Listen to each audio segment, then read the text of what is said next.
Here in the city of Doors, Dame's troubles tend to go unheard. The factions keep their own law, and the average Joe, well, we're stuck carving out our own order. But Sigil isn't without help. When you've got a problem with no solution, a puzzle with no key, there's only one joint in town to turn to. They might not be the most professional outfit around, but they always solve the case. Because when you're desperate enough to turn to these idiots, you'll find your conundrum might just be open and shut.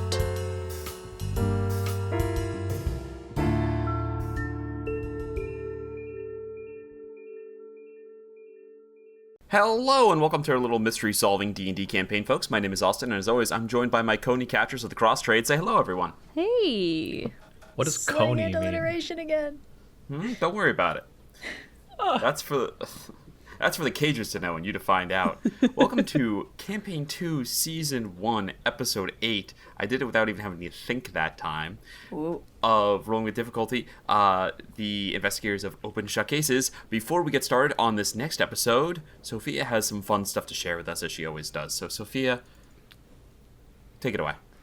And if you look to the top of the hill, you'll see the cheese wheel start rolling down, and you will see me tumbling after it as I frantically try to tell you about our friends at Wingwoman Pod, who have a promo running in the mid-roll of this episode. Check them out. They're linked in the show notes, and you can stay tuned for more info from them. But another wonderful show for you to check out, another great group of people, and I will tumble on down further and further as I continue to roll my way to heroism, hopefully before the cheese wheel hits the bottom of the hill. And with that, Austin, if you would. There's all of the Olympics happening right now, and you went chasing a cheese wheel down a hill? Think about when this episode is going to be out. Yeah. I've already done an Olympics bit at the wrong time, so I'm rectifying it. Also, this is as opposed to when this video comes out, this episode comes out, which will be in the middle of cheese rolling season. You don't know that. The thing is that you can neither confirm nor deny that it will be, because you, Austin, don't know for sure that I'm wrong or right, and that's the critical point. That's the whole bit. I'm immune. I have to Google cheese wheeling season now. This is a dumb question, I know, but do you chase after the cheese, or does the cheese chase you? I believe it is kind of a marker of time. You are throwing yourself down the hill in sort of a race with it. If I am remembering the one episode of a sports TV show I watched one time. But I'm sure I'm wrong, and we'll hear about that in some strongly worded emails. Because what I was picturing... Soviet Russia, cheese chase you. No, well, what I was picturing was that a bunch of... It's like running of the bulls, except down slope and with a giant wheel of cheese. Yeah, it's a there's race that down big-ass the wheel hill. of Parmesan that one Olympian was posing for pictures with. The first person over the finish line at the bottom of the hill wins the cheese. Parmesan cheese Olympian. The media landscape. Oh my that's god! Not what's her name? Between her and the pommel horse guy from Penn State, we're freaking living up in here. Trying to figure out what time of year they do this discourse stuff. is so funny to me. I'm loving the whole Pommel. Wikipedia They had a page promo thing before he went up the other night where it was like an animated bit about him being a superhero. And I was like, did they throw this together in like 3 days? Because he became a meme 3 days ago. They did not know this guy was going to blow up. God works hard, but the intern stuck at MSNBC is working hard. All right. Well, we have a podcast that's not about the Olympics, presumably. No, I'm learning so much about the Gloucester cheese roll thing. It's fascinating. Pans over to my notes page where it just says, talk about the Olympics, and then question mark underneath it. Cheese roll, question Going mark. to the great gymnasium, Okay, so boys? it's in the vicinity of May or June, so we're late, but not that late. We're so late. Well, Well, we're as close as we could possibly get for something that spontaneously showed up. All right. Well, I'm going to move on from this bit and never think about it again. smart. Cool. The cheese is going to come up again. When last we left our heroes, you helped solve and prevent a potential lethal outbreak among the citizens of Sigil, and did some good work for some good folk in general. I feel like maybe not so many good folk floating around Sigil as of late. It was nice to get to see some people with a real, what's the word I'm looking for? Not optimistic. They do. That's thinking Moral good things. conscience. They do good things. Altruistic? Thank you. Altruistic. Real altruistic motives. In any case, when last we left our heroes, you narrowly survived that encounter and have taken a few restful days to recover before your next case begins. I assume that we are taking care of the normal things, buying business cards, feeding houses with pigs. Yes. Does anyone else have anything that they'd like to see to on these open days, your free days in the city at the center of the Planescape? Yeah, Sophia, you're raising your hand? Yes, I would like to buy some health potions. I know, Austin. Oh, yeah. I, Sophia, know who I would like to visit in order to purchase these potions, but I don't think Ingrid would know them, so I am counting on the benevolence of the DM here to put my fate in your hands and hope that we are going to lock brains on the same particular potion maker. Here, how about this, I feel Sophia? like it's only fair if I leave it to the dice, but the question is, what sort of dice roll is it? Because it's not like, I don't need you to roll a 100 on a D100. I want it to be reasonable. Because we're looking for a luck check here, basically. Yes. Is it a 1 in 4, a 1 in 6? How many potion sellers can there really be in this place? He's just a little guy. Potion seller. He's just a little guy. Sophia, I'd love for you to roll a D4, and you're going to call the number you want it to be. Just pick one number, and then you're going to roll it. I'm going to have to trust you to tell the truth. Oh, 1 and 2. I guess I'm always trusting you guys to tell the truth, so this is no different. Can I be going with Ingrid as well? Sophia, 'Cause I also another 20! right now. What? Can I be going with Ingrid as well? Because I also wanted to buy some health potions. If Oobtaglor comes with me, do we get to roll a d4 twice? No. Well, I I wanted will let to. Noir, Let's choose this I will one. let Noir use his lucky rolls from this okay. upcoming adventure in anticipation. Well, Is that only if I roll, or can I give my luck to Sophia? I'll let you burn your luck rolls for this upcoming adventure. I wanted a 2, I called a 2, and I rolled a 3, so I don't think I'm gonna get to see my little guy. I want to so we'll badly. do one. We'll do one luck. We'll do 1 luck. One luck. One Let's luck. go. Still 2, still All right, 2. let's Come keep it on, at 2. come on. Damn it. It's a 4. All right. You know what? There'll be more days. There'll be more potions. I'm gonna beat the shit out of you guys a little bit more. So don't worry Between about this it. and the fortune's we'll find it wheel, one day. the enemy of this season is the sunk cost fallacy. I just want to make Austin do his Doofenshmirtz impression again. Is that so much to ask? Phineas is coming back, man. I just saw Dan Povenmire on TikTok. Anyway, Wow. so was Gravity Falls. What? Anyway, so yeah, you head off and we'll buy some healing potions. Regular mundane healing potion runs you 50 gold a piece. I would like 2 regular healing potions. Yeah.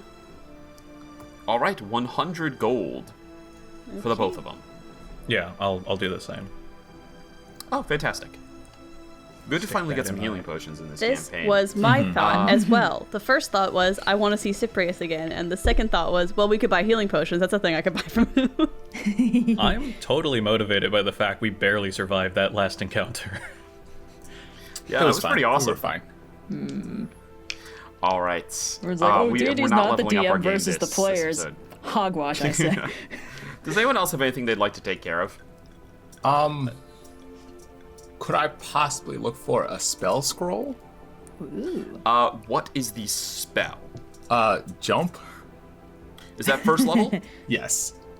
Okay, first level spell scrolls are a thing that is available. I mean, you know, they're not going to have them on every street corner, but you don't need to do any magic shop trickery to come away with that. It's another 50 gold if you'd like a spell scroll, a jump. No problem. Yeah. Okay. How much gold do you guys have? Honestly, I've not really been keeping track of how much I'm just tossing your We way. kind of haven't been earning gold lately, but I think legitimately the last time we got gold was Vilze? That sounds about right. I have 350 in my inventory. I Yeah, have well, I have 228 So there you go. after buying those healing potions. So we were all, I think, sitting around So 300 you guys are gold fine. total. Yeah, we were all around there. Yeah. Yeah, and it's assumed that you guys take other, I think I've mentioned this before, but you guys take other small cases. These are not the adventures. These are small things that don't really require heroics. And that pays for your day-to-day kind of stuff, right? Mm-hmm. So everything here, these are all your gravy adventures.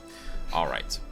Yeah, so spell scroll of jump, potions gathered, anything else before we cut to a surprisingly smogless and some might even say sunny. Now there is no sun here in this plane, it's just ambient light, but a nice strong ambient light day.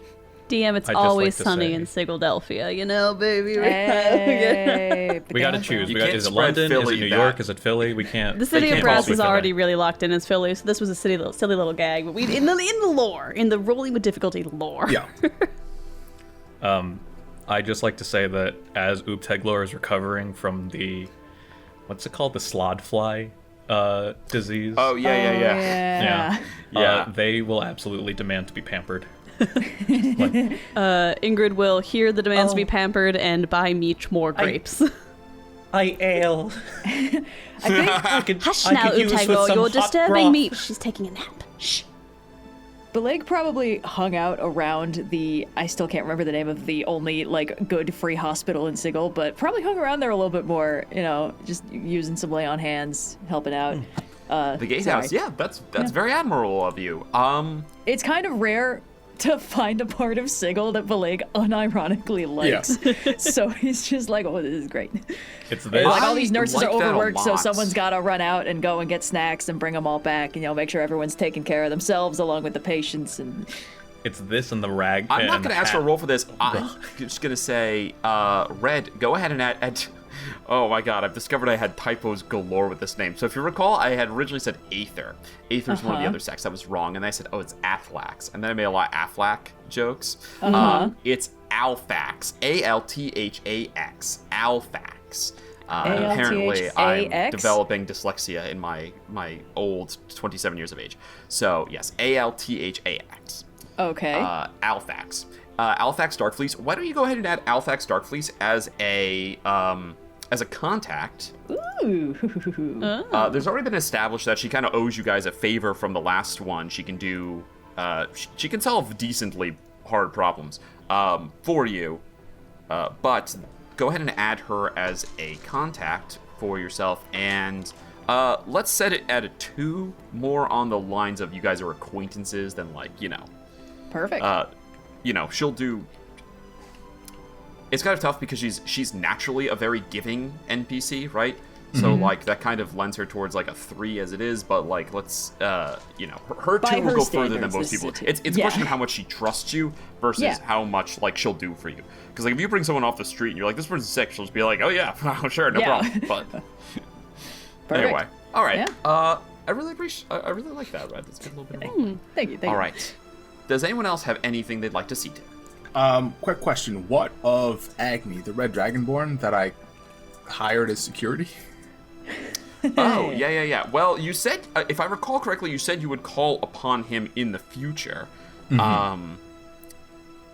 What are you looking to do? Because he is looking for steady, gainful employ from, like, you know, he's looking to work for someone regularly for a long time, not just pick up an odd job. So he might even go off plane if you don't have something pressing to hire him for.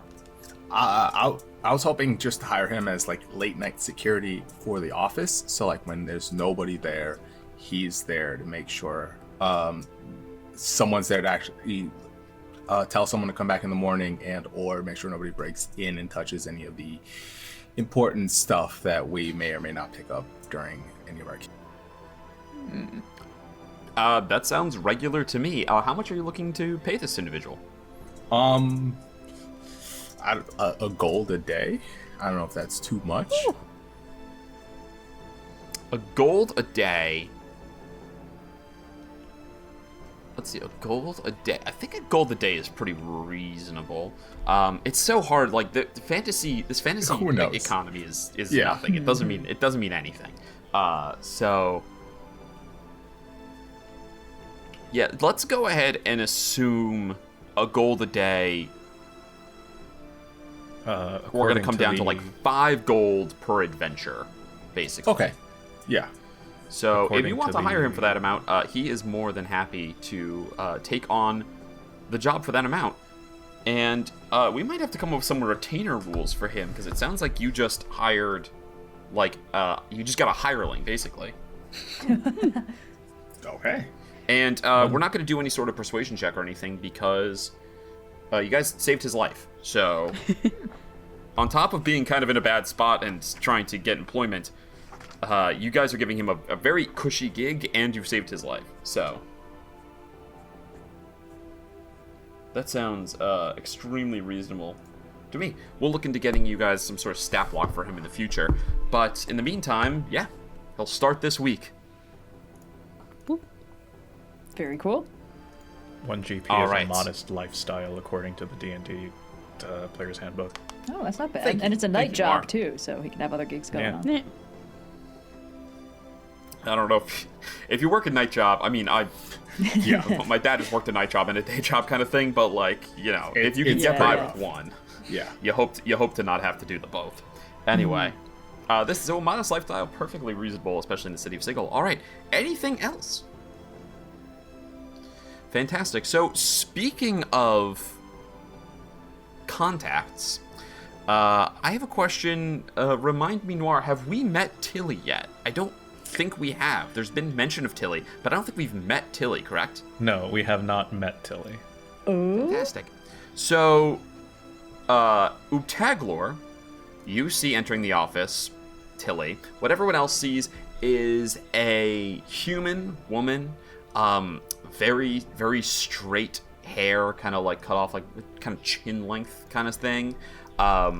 She's very buttoned up, like she's got a very nice, like, she looks very professional. I suppose that's the way I should say it. She looks very, what you would consider, like, white-collar-ish in this fantasy city kind of thing. She's, like, you know, buttoned all the way up to the neck in these, like, sleeves that are have, like, little fancy cufflink kind of things. And she strides into the office. She slams the door behind her. Oobtaglor, she walks up to your desk, she slams her hands on your desk, Oobtaglor, and she goes, "A game where I track a hat of disguise? Are you kidding me?" Oh, Tilly, what a surprise! What an And odd you way to told them greet someone. not to tell me about it? Oobtaglor, who's your friend? This is Tilly. She works at the Planar Energy Cooperative in the Market Ward. Tilly, I have no idea what you're talking after about. you used my name to buy your own personal magic item from our own business account. I don't know who you're talking about. I think that was a different plasmoid by the name of Victor that did that. Oobtaglor, we know a second evil Oobtaglor. You have the perfect scapegoat for any future shenanigans. Bileyg, don't help Were I them. condoning such Stop it. actions? Stop We They have to learn Yes. how to deal with the This one. repercussions of their own actions. That was my evil twin that did that. That is a Are you much sure more you're not the believable evil excuse. twin? When I tracked down where that expense had come from, and I learned that it was someone in the middle of the Venn diagram of is a plasmoid and has the nerve to do this to me, I found there was only one name that fit that very, very small overlap. Would you believe that my evil twin shares the same name? I believe you are the evil twin! You know what? I'll just go put the coffee on, alright? I feel like it's gonna be a long day, afternoon. There's already a pot after on. peak. Just heat it up. Oh, I couldn't possibly. I got some must fresh say, new Tilly, beans. I feel awful about this, and whatever repercussions may come of this, I will agree to foot some of it. Okay, here's the repercussions. Leave me alone! I did. Ideally, this would not have involved you at all. You came to my place of work and used my name to steal from it! I mean, when we're talking about like the high governmental sort of facilities, is it really considered If stealing? you had a face, I would punch you right now. Whatever like head extension Oobtaglor has immediately slurps back into their greater body. Coffee might not fix this. Coffee might, in fact, be making this worse. Okay, I promise that I won't. But like, you start to walk over and you're looking you with a scalding hot cup of coffee, and you're looking at a woman casting around desperately for some weapon. Yeah, just pivot on my heel. Maybe I'll go and get the decaf out of the fridge. I promise I will not exploit the Planar Energy Cooperative in this way again. I do apologize, but it was quite a dire circumstance that I needed it. It actually proved to be very useful almost immediately. Oh yeah, what did you do with a hat of disguise that was useful? Person who can get in anywhere through any keyhole. Portray a rampant gambler who was being chased after by people from the Knights of the Post, I think is what they're called. And then I did too, with the spell disguise self. Yeah, Ingrid is talented enough that she can do it on her own, but you must understand, Tilly. I need help and assistance. I'm only but a simple plasmoid trying to make their way in Sigil. Oh, you need help, all right. On that, we agree. All right. How about this? Keep the hat. If you do this sort of thing again, I will have to call upon some people whose day-to-day jobs involves very many pointy things to settle it. If it's the sword killers, they've already been there and done that, and it didn't really have any lasting effect. Oh, good. Well, maybe they'll be excited for take 2. The sod killers? What did you do to get the sod killers? That was legitimately I'm my not evil gonna care twin. I don't know anymore. what to tell you about that. I'm not gonna care anymore. This is out of my hands. It's beyond me. Sometimes, you just... And she makes scissor motions through the air. Goodbye, Oobtaglor. She's gonna go leave. Oobtaglor, this is like the second or third time someone has come to our place of business specifically upset with you. I take umbrage with that. I think Glossary was very civil with us, and Veze came to me specifically for help. The sword killers showed up. As established, that was not in fact Oobtaglor's fault. We all know what that am I was the supposed fault to do of about that? Oobtaglor. You know, the bad one, the one that we don't like. Still... Right, the Oobtaglor. The Oobtaglor's not this Oobtaglor. God damn, that's a good impression. Thank you. I must admit, I thought that she was here for a different reason, needed some help, and perhaps that would be the way that we could pay off that, but... Shit. Oobtaglor, we Really, shouldn't she be was just here. wishing Do you say anything crimes to her as upon she our leaves, allies. Oobtaglor? Well, I mean, I... Sure, yeah, why not? Up to you. Yeah, like, I'll say, I legitimately thought that you were here for something else, and I could pay it off by doing a job of yours for you, or something like that. Free of charge! Free of charge! I rarely offer that, because look how much it takes to keep this business running. You're offering to pay back. Okay, well, I haven't lost my keys recently, so thank you, but no thank you. Okay. And if I do happen to lose them, I know the very last detective agency I'm going to come to. Oh. Madame, I see you're quite upset. Monsieur Oob has the habit of making a lot of friends, and it's no wonder he has a hard time keeping them all happy. We are more than just detectives. We have a variety of talents available to you, and it'd be a pity to let a friendship go sour. Please, if there's any way we could make it up to you, bandage this together, I would Are you be hitting on me? happy to help. Evrard, I have to be completely honest with you. I was already at a pretty poor standing with Tilly as of right now, and I wouldn't be surprised if this is kind of the... If this is the bridge burned, so to speak. But I'm trying... I'd like it not to be. You, Tilly, are really quite resourceful, and I was possibly going to ask for your help with regards to reading spell shadows, but I'm going to keep my non-mouth shut right now.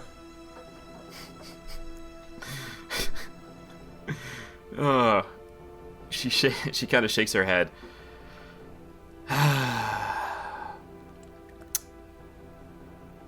This is about as productive as I figured it was going to be. All right, goodbye, Oobtaglor. Goodbye, Tilly. She walks out. Go ahead and move your relationship from a 1 to a 0. Yeah, I figured. Oof. So what is this, a non-relationship? Just... Well, you still know she exists. Okay. The fight You still on know site. her. You can still find her if you need to, but... Okay. As she's going out, you see that there's this... she actually gets stopped at the doorway by this big Leonin guy who is walking in. and she stops, and then she squeezes past him, and she does kind of like a flick with her hand. She says, "Good luck in there." You see this lion man who's got this like big hat with a big curly feather, gives like a little like little head nod as she walks by, and then enters himself, squeezes through the doors, and he says, "Am I correct in assuming I am in the presence of open and shut cases?" Yes, come in, have a seat. Welcome. We're open and shut investigations. Single detectives here. We got coffee. Yeah, Fresh it's fresh. Fantastic. I'm Ingrid Starling. Fantastic. Pleasure. Now, if I'm not mistaken, you must be Miss Ingrid Starling. Yes, that's me. The good Sir Bileyg Culantro. Ah, yes. Monsieur Evrard Vespasian. C'est moi. And the esteemed balladeer Oobtaglor Burr. Esteemed is the right word. The day is Thank you turned for around lifting for my spirits Oobtaglor. in this moment. Fantastic. Since I am already introduced to all of you, allow me to introduce myself. I am Valerio, housekeeper of the Fortune's Wheel. I've come to hire your services. We require your unique skills and connections to right a grievous wrong that has been committed. Oh, interesting. What might have been... You know, this is the second time that we've been confronted about someone regarding the Fortune's Wheel. Two might call that a coincidence. And some might call that what- the nature of a gambling house. How can we help? Only 2 times, my friend. You should be keeping an eye out for number 3. That is the rule around here, as they say. Honestly, it is perhaps how I could help you, if I could be so bold as to elucidate for a moment. He has this beautiful satchel that he's got on. By the way, he's full he's like full Volo, kind of like big damn. puffy Poofy shirt, hell yeah. sleeves, pants, shorts got the that are big poofy boots. with Like I said, leggings. he's got the hat with the curl.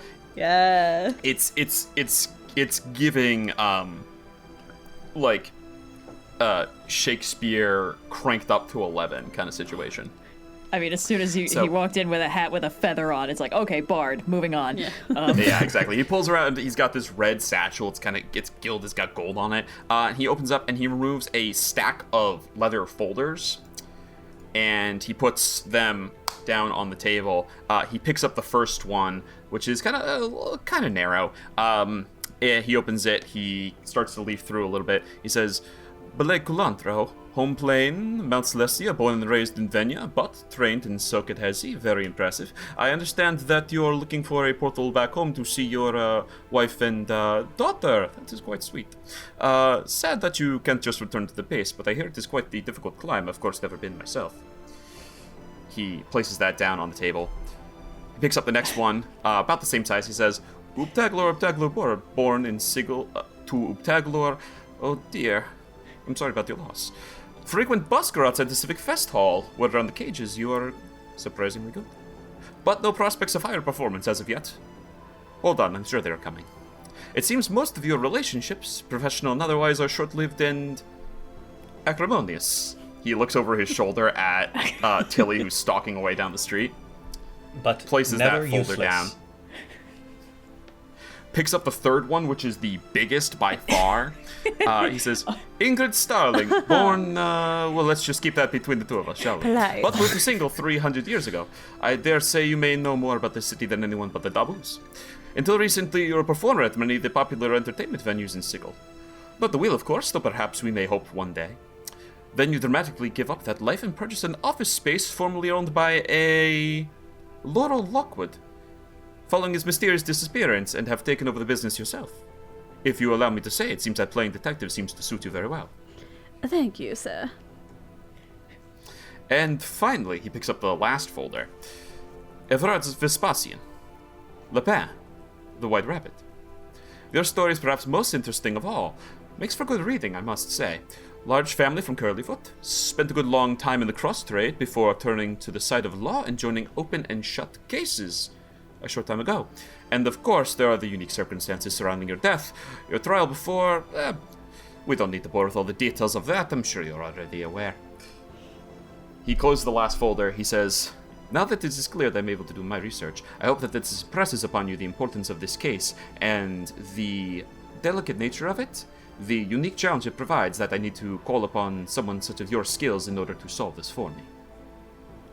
We would I'll certainly... admit, sir, it's quite interesting that you require the services of detectives. Yes, I'd be curious to know the I details find of myself in anything such a similar that place.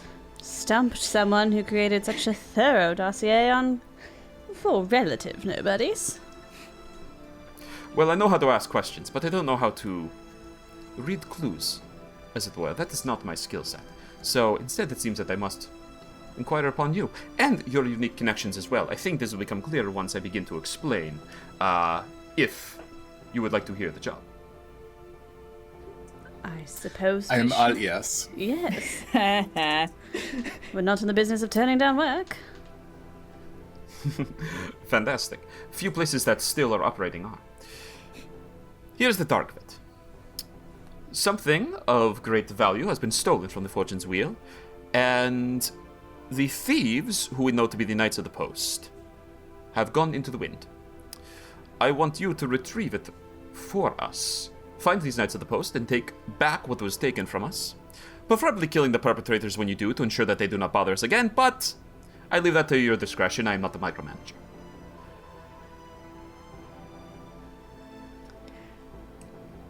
Oh, I was kind of expecting more details. More details indeed. The item that you're looking for is a scroll case. He holds his hands apart, roughly it's like a 1.5 long-ish. Magically sealed. I do not think that you will be able to mistake it for anything else when you see it. It should be quite obvious. Is there more that you would like to know? How long ago did the robbery take place? How long ago? Some weeks now. We have been slowly finding them. Pick up their trail, they escape. We pick up their trail, they escape. But this time it seems that they have finally given us the slip. And you're certain that it'll still be in Sigil? We are not certain, but we are hoping that if they are, that your services can at least point us to the right portal that they might have used. Tall order. Did this scroll case The contain last sighting was any- only Oh, please. 2 days ago. However, we have lost the trail since then. Did this scroll case contain anything, or was it valuable in and of itself? The scroll case is quite valuable, but it is what is contained inside that is most important. That, however, is proprietary. Of course. And if they've moved it to a different container? Difficult, but not impossible. If they have moved it to a different place, then we hope that you are able to find out where they have taken it once you have found them. Fair enough. Again, far be it from me to tell you how to do your job, but it seems to me that the most obvious solution to this would be finding the Knights of the Cross who perpetrated this first, and then finding what they have taken, if they still have it on them, or if they have perhaps sold it or hidden it in some place. Has there been any pattern to where you've been finding these errant Knights of the Post? They're quite good at evading our best intelligence gatherers, but in general they use safe houses that they must have stashed around Sigil. The Knights of the Cross have been in business for some several hundred years at this point, and it seems that they have acquired quite a laundry list of places that they know how to lie low in. Could I make some kind of a history check or something just to see if, as a longtime resident of Sigil and someone who I imagine is familiar enough with the Fortune's Wheel, like, do I know of anything besides running the casino that they tend to run through there, or do I have any inkling of, like, why a scroll case in particular might be important to the casino? Roll a history check. That's a 16. 16? I mean, they're a gambling house. They run in all sorts of business. People stay there. They have food and drink there. People who don't gamble go for the great hospitality of the Fortune's Wheel. There's always been word of Shemeshka being involved in, quote, illegal. There are no laws, so what makes it illegal, but clandestine activities. But she runs a casino, so it's sort of always just been assumed, like, why else do you start a casino other than to gather intel and information and stuff? As for a scroll case, specifically, nothing comes to mind of course. Nothing specific comes to mind, like, oh yeah, you can win a spell scroll of wish there. Like, there's nothing that's immediately clicking for you. Yeah, as so it's probably important. one of But their of course, there's more- no shortage of expensive and powerful things you could have in that case, you know? Yeah. A wand of something. Deed to a Yeah. piece of property, something like that. Yeah. Austin, cool. I'm looking through my notes. I realized I didn't write the name of that one member of the Knights of the Post that I have all the names of the members of the Post, Knights of the Post. So the woman, the archer that you spoke to, Yes. is Iniko, Iniko. Okay. The hobgoblin, who was the leader, but I'm pretty sure the first one that you put down, leader, kind of, was Gabor, Yes. Gabor. There was Quirin, Quirin, who was the goblin, Yep. and Ferric, Pherick, was the bugbear. And that's actually how it's pronounced, bugbear. Wasn't there also that guy Bugbear? that Evrard talked to who stopped by and like literally delivered the mail? Oh, yeah. Oh, You yes. guys met Lags. Lags? Or Lori is, That's my agent. Lori is Ingrid's Oh, you're agent, right, who's you're not right. to be Yes. confused with Laurel, who was the previous owner of the detective agency. You're I right, just thank want you. to say that I don't think I named them both. I named one, and then Austin independently decided to I name named the other one a Or rather, confusingly close thing. rather Victoria named one. You know, he was, the name was so good, and then I did not cross-reference the list of NPCs because we hadn't seen Lori in so long. Anyway. Lags mentioned something about a heist that went bad. Oh. Huh. Well, Oobtaglor wouldn't know that. This is Noir speaking. Oh. Well, is there any information that we ought to know in regards to this particular job? People who need to be in the loop or don't need to be in the loop, that sort of thing. Just to make sure we're operating to your standards.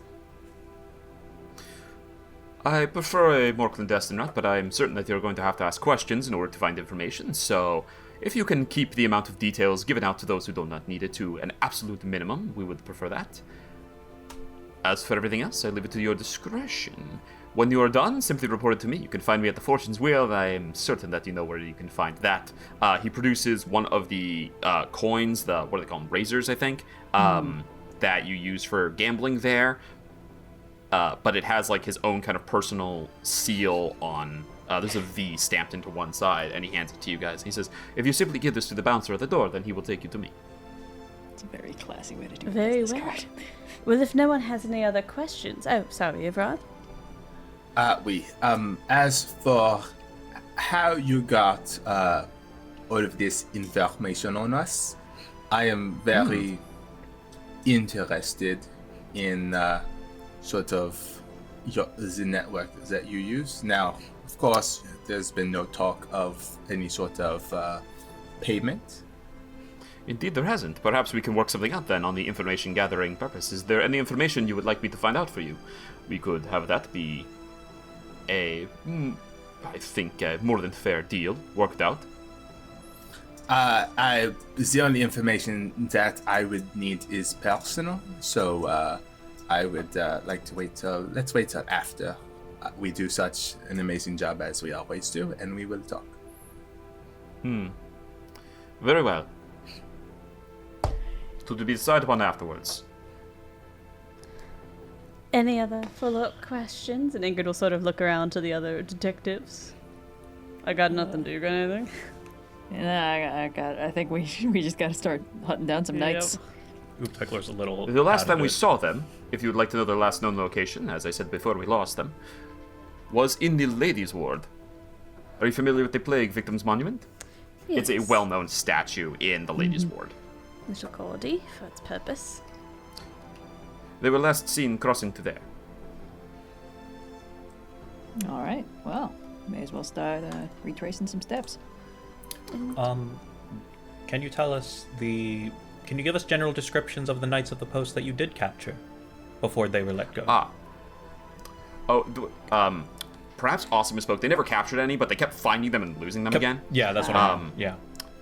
Yes, we're looking for, and then he gives you the exact descriptions of Iniko, Gabor, Yeah. Ferric, Okay. and Quirin. So those are indeed the ones you're looking for. Yes, your hunch is correct. And he has their names. Gotcha.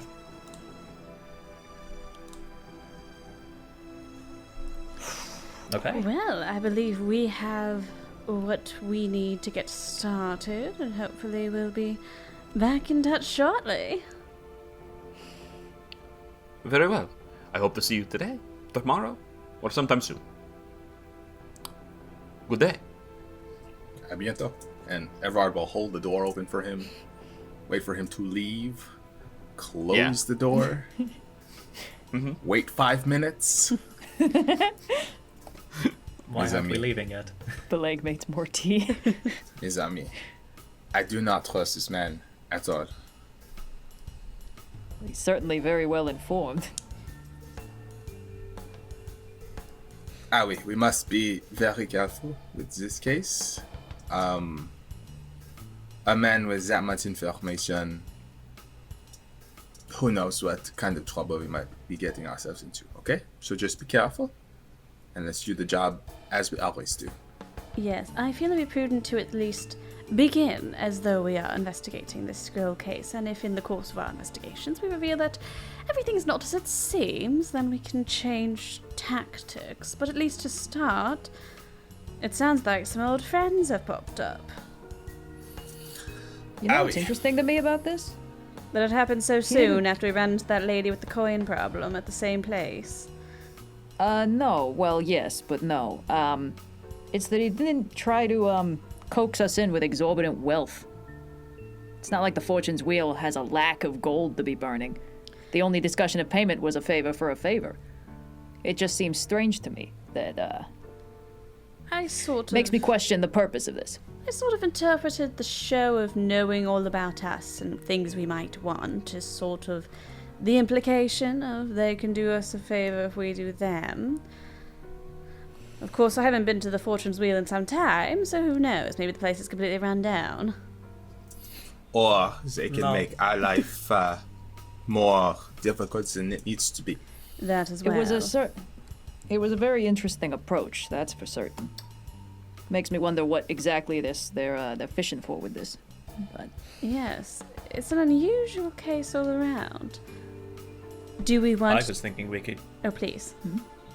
I was just going to say I was thinking that we could get the knight's side whenever we capture Iniko. Or, I'd say capture quite loosely. When we find Iniko. A conversation is certainly a way to start. Yes. Hi. I believe Iniko is a human. Iniko Correct. is a human, yes. Cool. I have advantage on survival checks to track humans. Just to double check. That's fucked up. favorite enemy, normies. It's a size 8 footprint after it. He'll just try to think of what's been going on in the past couple nights. Any rumors you might have heard in terms of jobs, what the knights have been up to. Try to recall information, cross-reference with what he intuits about how Iniko and the knights move, and think of the most possible location to start to look for them. Okay. I think that's a great idea. I think surveying the area will help with that. If you want to, like, get inside them. You are a thief. If you want to be inside the minds of a thief and figure out where they could have gone, Yeah. I think that being on site would definitely help with that. So let's hold off until, or if you go there. I mean, no one says you have to. Sophia, sorry, what were you going to say? Sorry, do we all want to pursue the same night of the post, or do we want to branch off? Evrard, I know you talked to someone who was not in our original cadre. I don't know if they're worth following up on. It seems like we're all sort of going after the same thing to start, at the very least, and that probably will take us towards the Plague Victims Monument. But of course, we never know. Things could go different. I think we stick together on this one. So, Very well. to the monument. To the monument. All right. You travel through the lower ward into the ladies' ward and the opulence that is there. You pass close to the Fortune's Wheel on your way there. You pass the Tower of the Worm, where you have been before, where you dropped off Oobtaglor Skopin? Oobtaglor Skopin? Yeah. Oobtaglor Skopin. And off into the rather nice... let me get the name of the area of town. I believe it's just called the Nobles District, actually. Off into the Nobles District, where some of the more wealthy... If this computer would work with me. Yeah, into where some of the more wealthy people live. You pass the courts, and after turning off of Razorvine on Hiddleton onto Davis Street, you see the statue of an angel that was erected. Oh my goodness, I think it was like more than 100 years ago. There was a plague in the city, and in remembrance of everyone who died, they erected this statue here in the square. And then they gave it a really on-the-nose title. Terrible So- Kind of an business, angel. but You a fi- lovely piece of street art that we got out of it. Plague Victims Monument. You're calling a Anyway. monument street What kind of art? angel is it? What kind of angel is it? It's a good question. Give me a second. Public art, Let me more open appropriate. my It's street hard level. copy of In the Cage, A Guide to Sigil, Yay! and turn to page 8. Ingrid, you were present in Sigil during this plague. What do you remember of it? I mean, everyone was all shut up. It was terrible business and a pretty bad time to be performer at a public venue. We did what we had to. Lost a lot of good friends, and well, this monument is kind of all we've got to show for it now. Luckily, the plague's not around anymore.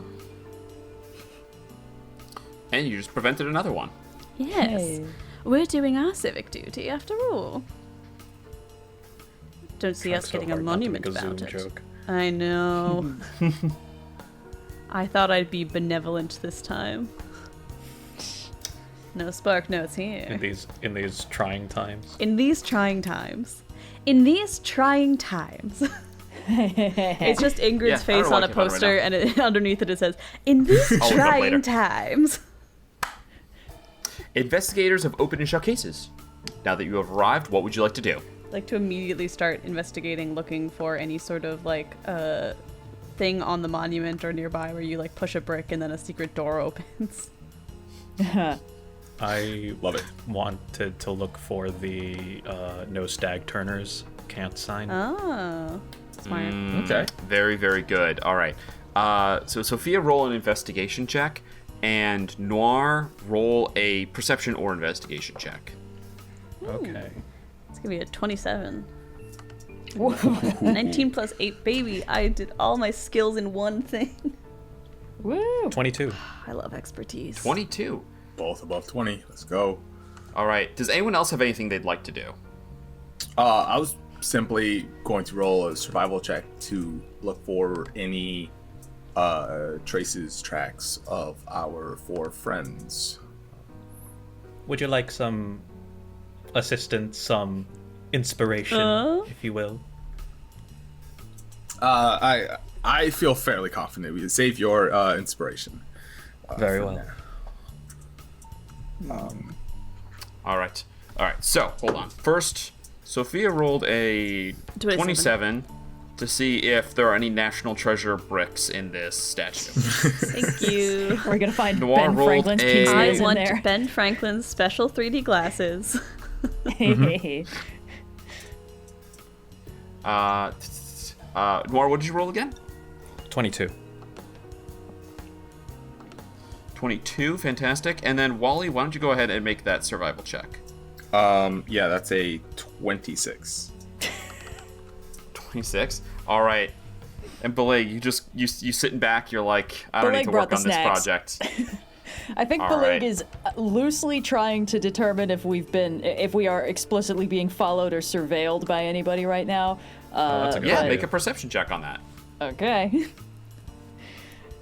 I'm not expecting this to be tremendously good. It's just, I'm letting the professionals work.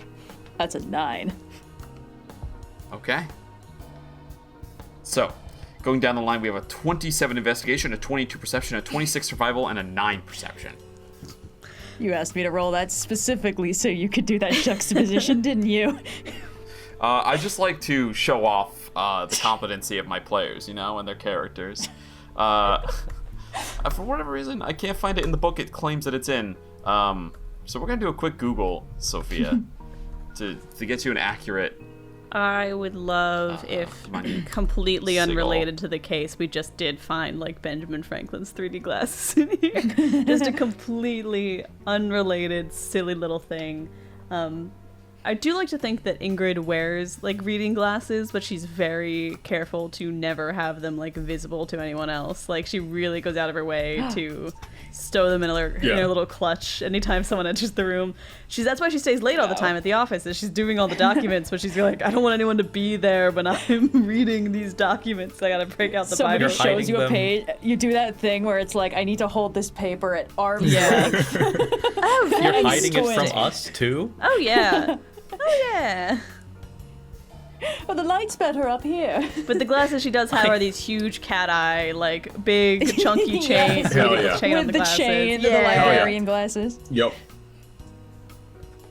Yeah, I have no idea. It says that it claims it's literally on that page, but I can't find anything hide nor hair of it anywhere else. So, Citation in the fucking meantime, needed. you investigate the statue.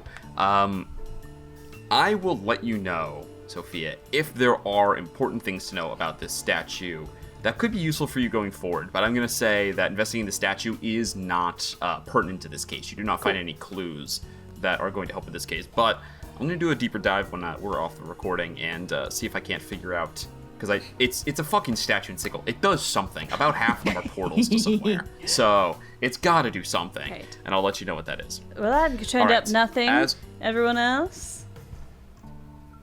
All right, Noir. Oobtaglor with a 22 begins looking around.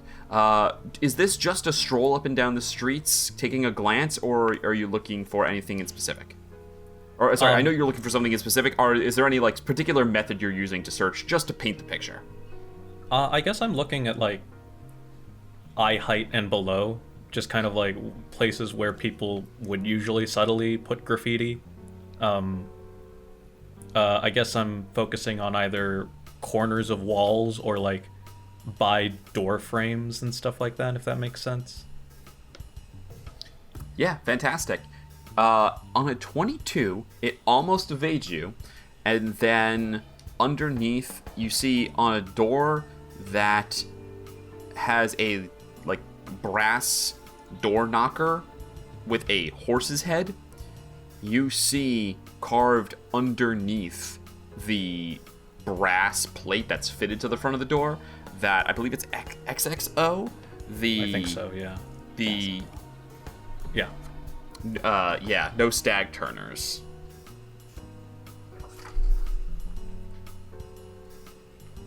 As that's happening, with a 22 survival, XXO, yeah, I'm so smart. Why do I even bother looking things up?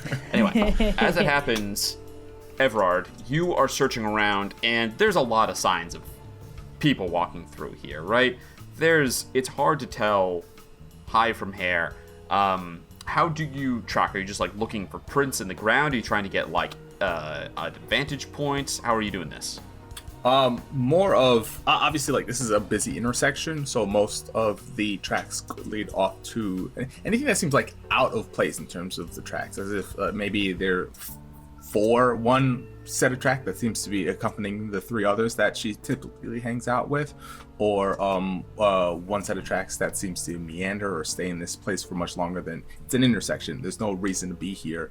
I imagine there aren't like benches or anything. So any sort of foot traffic that seems erratic or out of place in terms of so he can have some sort of direction of where to go from here. As you are looking around for strange footprints, you do find a set of strange footprints. What did you roll? A fucking 26? You find a set of strange footprints that are erratic, that are strange. It's almost like the person's drunk or badly injured, and you start following these tracks, and they're walking alongside like a carriage path. And as you do, you see that there's a cart parked on a street corner here, and there's two dead bookers. There's a skeletal horse pulling this cart here, and these are the people who come to collect dead bodies, and one of them is a zombie. That's what you noticed with those erratic tracks, and the other is a white. He's just like this fucking pale, long, white hair, looks like a classic kind of corpse motherfucker, who is currently loading the cart with what look like 2 charred bodies. And as you see this happening, you make, I guess not eye contact, but visual contact with Oobtaglor, who is standing on this same corner, looking at the door with the no stag turners sign scratched into it. Oh, hello. Monsieur Oob, it seems this building or what happened near it recently might be the direction that we need to be heading in. Excusez-moi, messieurs. And he'll turn to... Yeah, go on. And he says, I don't mean to be all that nosy, but it seems something was quite exciting happened here last night and or recently. You say that, and you see the zombie turns around to you, looks you dead in the eyes, and then one eyeball drifts slowly up, rolling back to the socket, and he goes... and then you see the white comes over, smacks him on the back of the head, 2 teeth come flying out, and he goes, "Shambles, I've always told you don't talk to people on the street, you don't know them." He turns, I love them. He turns to you, Evrard, Fucking Abbott and Costello over here. he goes, "If you're not a dead guy, we don't have any business with you." Well, Wow. Evrard, not to put you on, not the... Shambles. Take a closer look, my friend. I have not been alive for quite some time. Interesting. Would you mind if I dissected you?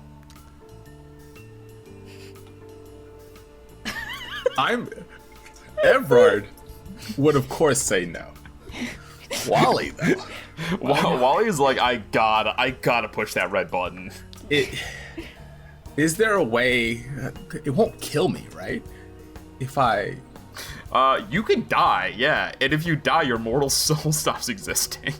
Is there a way? Please. If he Wally, cuts into please. your body, the same way a big guy with a sword cutting into your body Yeah. would be bad for your health. Uh-huh.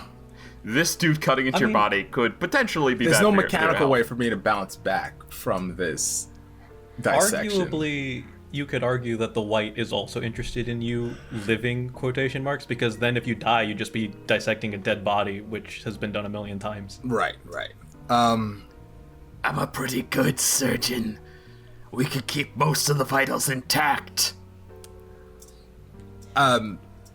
Monsieur, I can't say I'm not interested, but how about I get back to you, and we have a discussion as to the exact details of how you would go about doing that. I'm not saying no. I just cannot say yes at this time.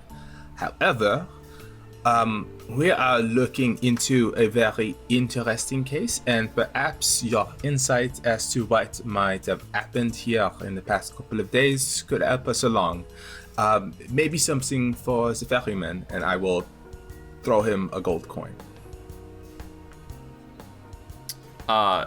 He takes the gold coin, looks at it, and then he slides it into his collarbone, like tucks it right in behind the dead flesh. No way it Takes all stays there. kinds. Takes all kinds to make a world. It's Clink, clink, clink, clink, falls out. No, he tucks it in there, and then he goes, "Yeah, we got 2 dead guys.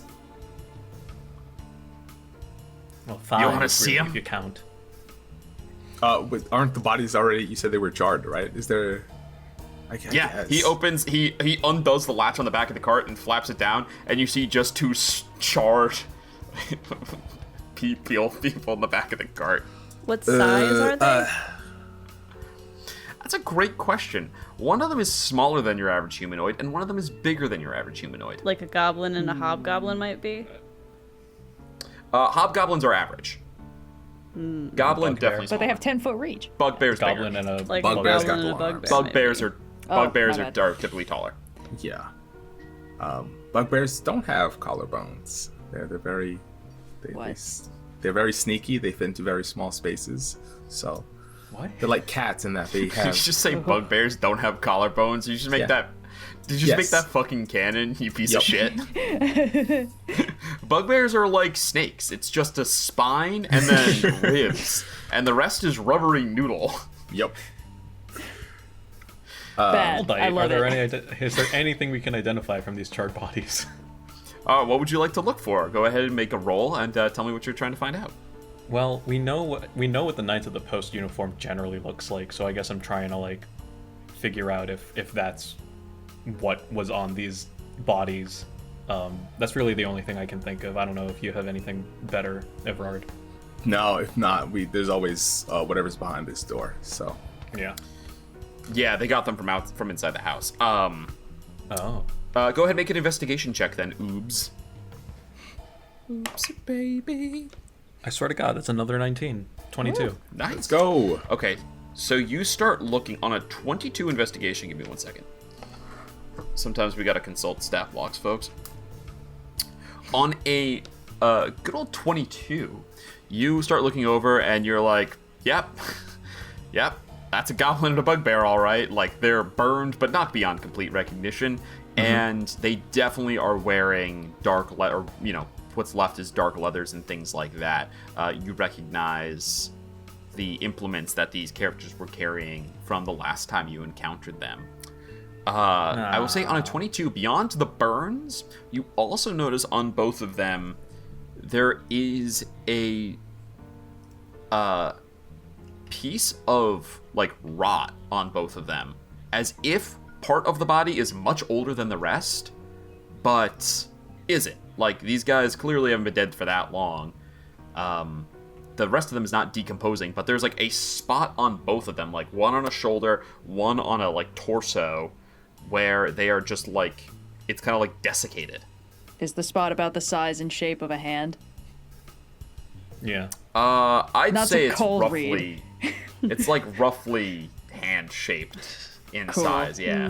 Great. Yeah, Love yeah. whatever's gonna do that.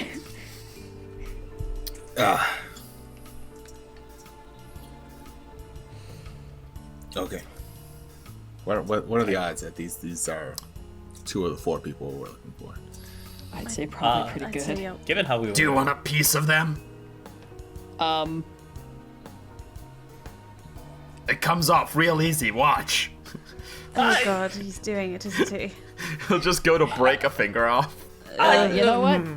That's very, very generous of you, but I think we're good. And you found these 2 in this building? Yeah, upstairs. It's the room with all the burning and ash. Cool. All right. I suppose they alright. wouldn't mind if we investigated that. Probably not this guy's department. You see he turns to Evrard and he says, "Name's Fyodor. Come find me if you ever want to do that little vivisection we talked about." Yes. It's very nice to meet you, Fyodor. I am Evrard. We will talk. All right. See you at the mortuary. And he gets into the back, and Shambles goes up to the front of the wagon thing, picks it up, and then starts just limping off so slowly, carrying 3 dead bodies, really, because the white's also dead, in the back of this cart. Okay. Evrard, I have a question for you. Owie.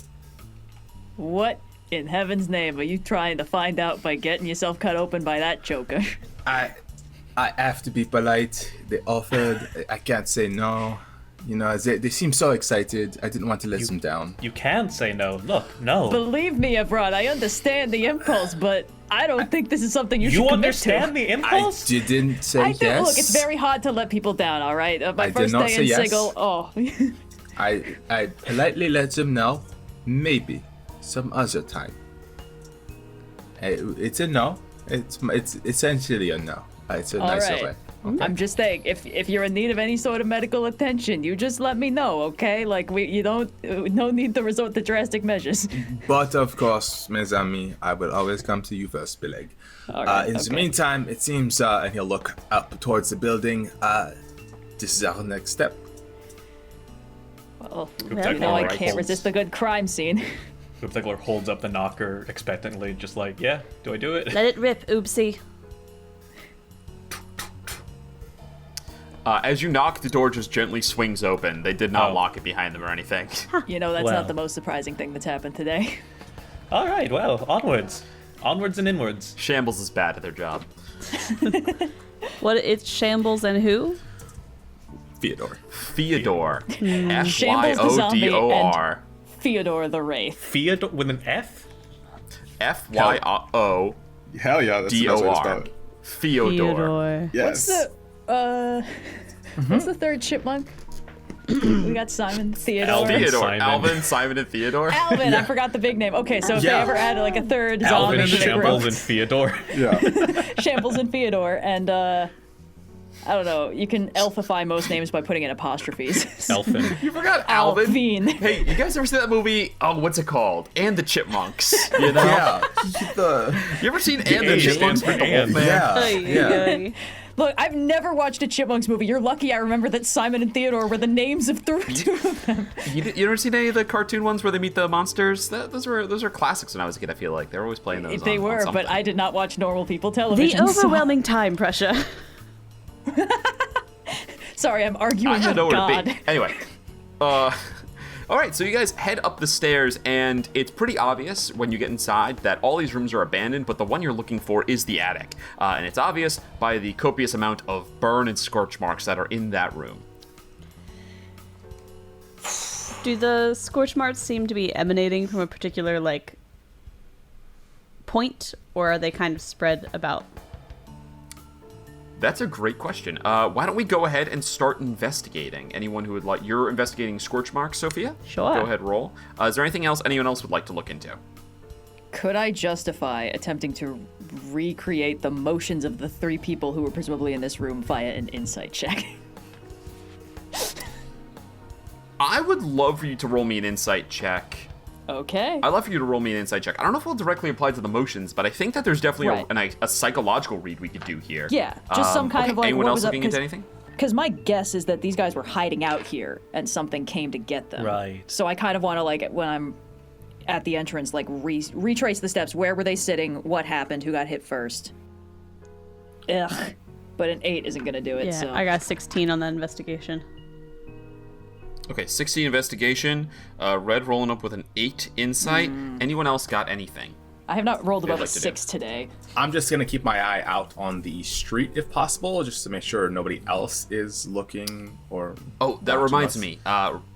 Red, on My your 9 last perception 9, check. you didn't see anything. Crazy. All right, glad we got that. Glad that done. And Oobtaglor. I think Oobtaglor would just give a once-over to the other rooms that isn't the attic. Just kind of like giving it a once-over, just kind of a general investigation check. All right, so roll me an investigation as well. Let's start with Sophia. With a 16, I'm going to give you a quick rundown of the room. And perhaps other people want to do investigations from there. The attic takes up the entire space of the building, so though the ceiling is low, the room is rather long. There is only one door in, and you've just come through it. It has clearly been broken open. Inside, there is a lot of crates, a lot of things covered in sheets, like furniture and stuff like that. Though there clearly was dust and cobwebs here, there have been people here because you can see a lot of it's been disturbed. So some corners still have cobwebs, some crates and things still are dusty, but a lot of it has been kind of ruffled up a little bit. Searching at the scorch marks, you find that there are several all around. A lot of things have burned in here. Not too much. Like, obviously it wasn't a raging fire. It was a somewhat controlled thing that was going on, but it happened multiple times. You can see multiple places where it's like, fire happened. Fire happened over here. Fire happened over here. Each of them seems to have come from kind of a lowish angle. It's like a baby dragon was just all around the room.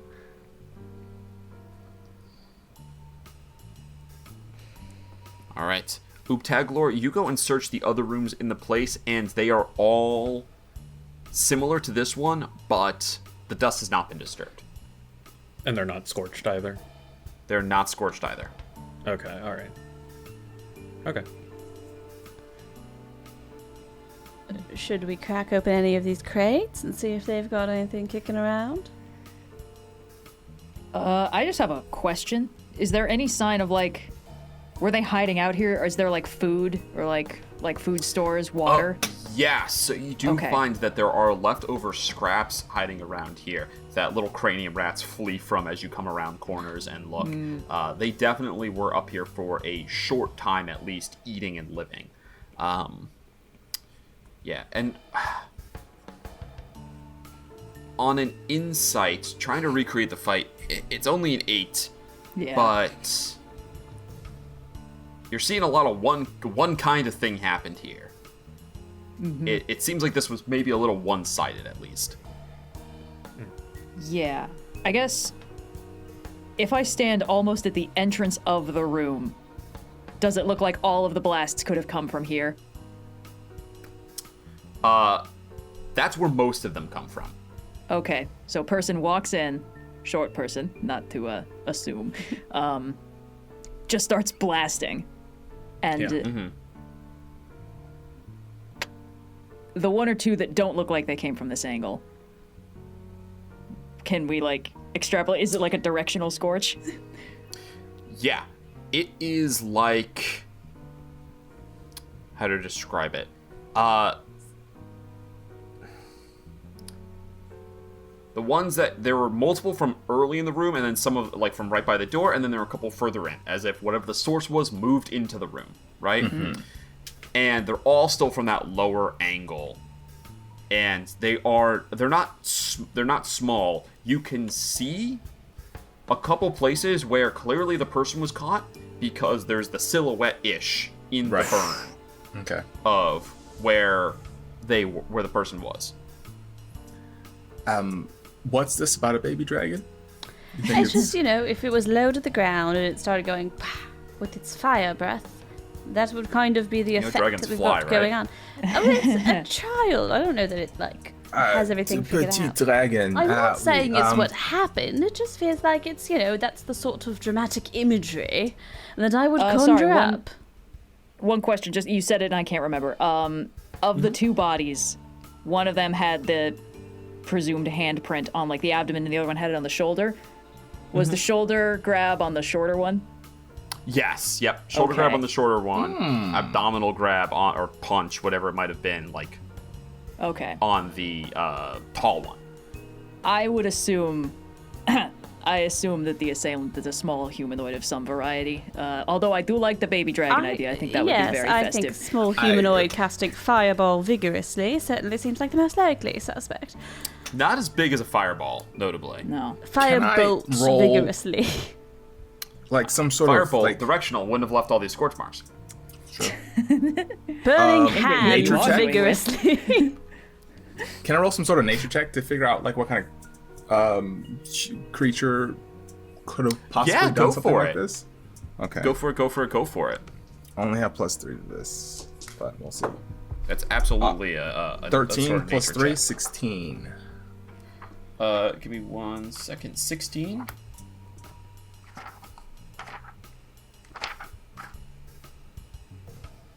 Baby dragon. Please. Right. Fingers crossed for baby dragon. On a 16, you start to notice, and this is kind of ties into, like, your natural ranger thing too. You start to notice the footwork that's on the ground and some scratches. You're thinking it's not a baby dragon because that would have been flying around, so it would have been higher. And with how fast this fight was, how quickly a baby dragon would recharge on its breath, I think... let me look up something really quick. Would be too... It wouldn't be often enough for the amount of time that would have needed to happen here. It would have been... Let me double check something real quick. Hold up, let me double check how to say baby dragon in French. Petite dragon. Petite something. I'm actually going to say that in terms of the mechanics of Baby Dragon, this is pretty similar. But the placement is wrong for it to be a Baby Dragon. Like, the intensity is right, the frequency is right, but you don't know exactly what it is, other than it was probably running around here on all fours. I have let us... It was running around on all fours? It was something scratching on the ground, he noticed, with that nature check.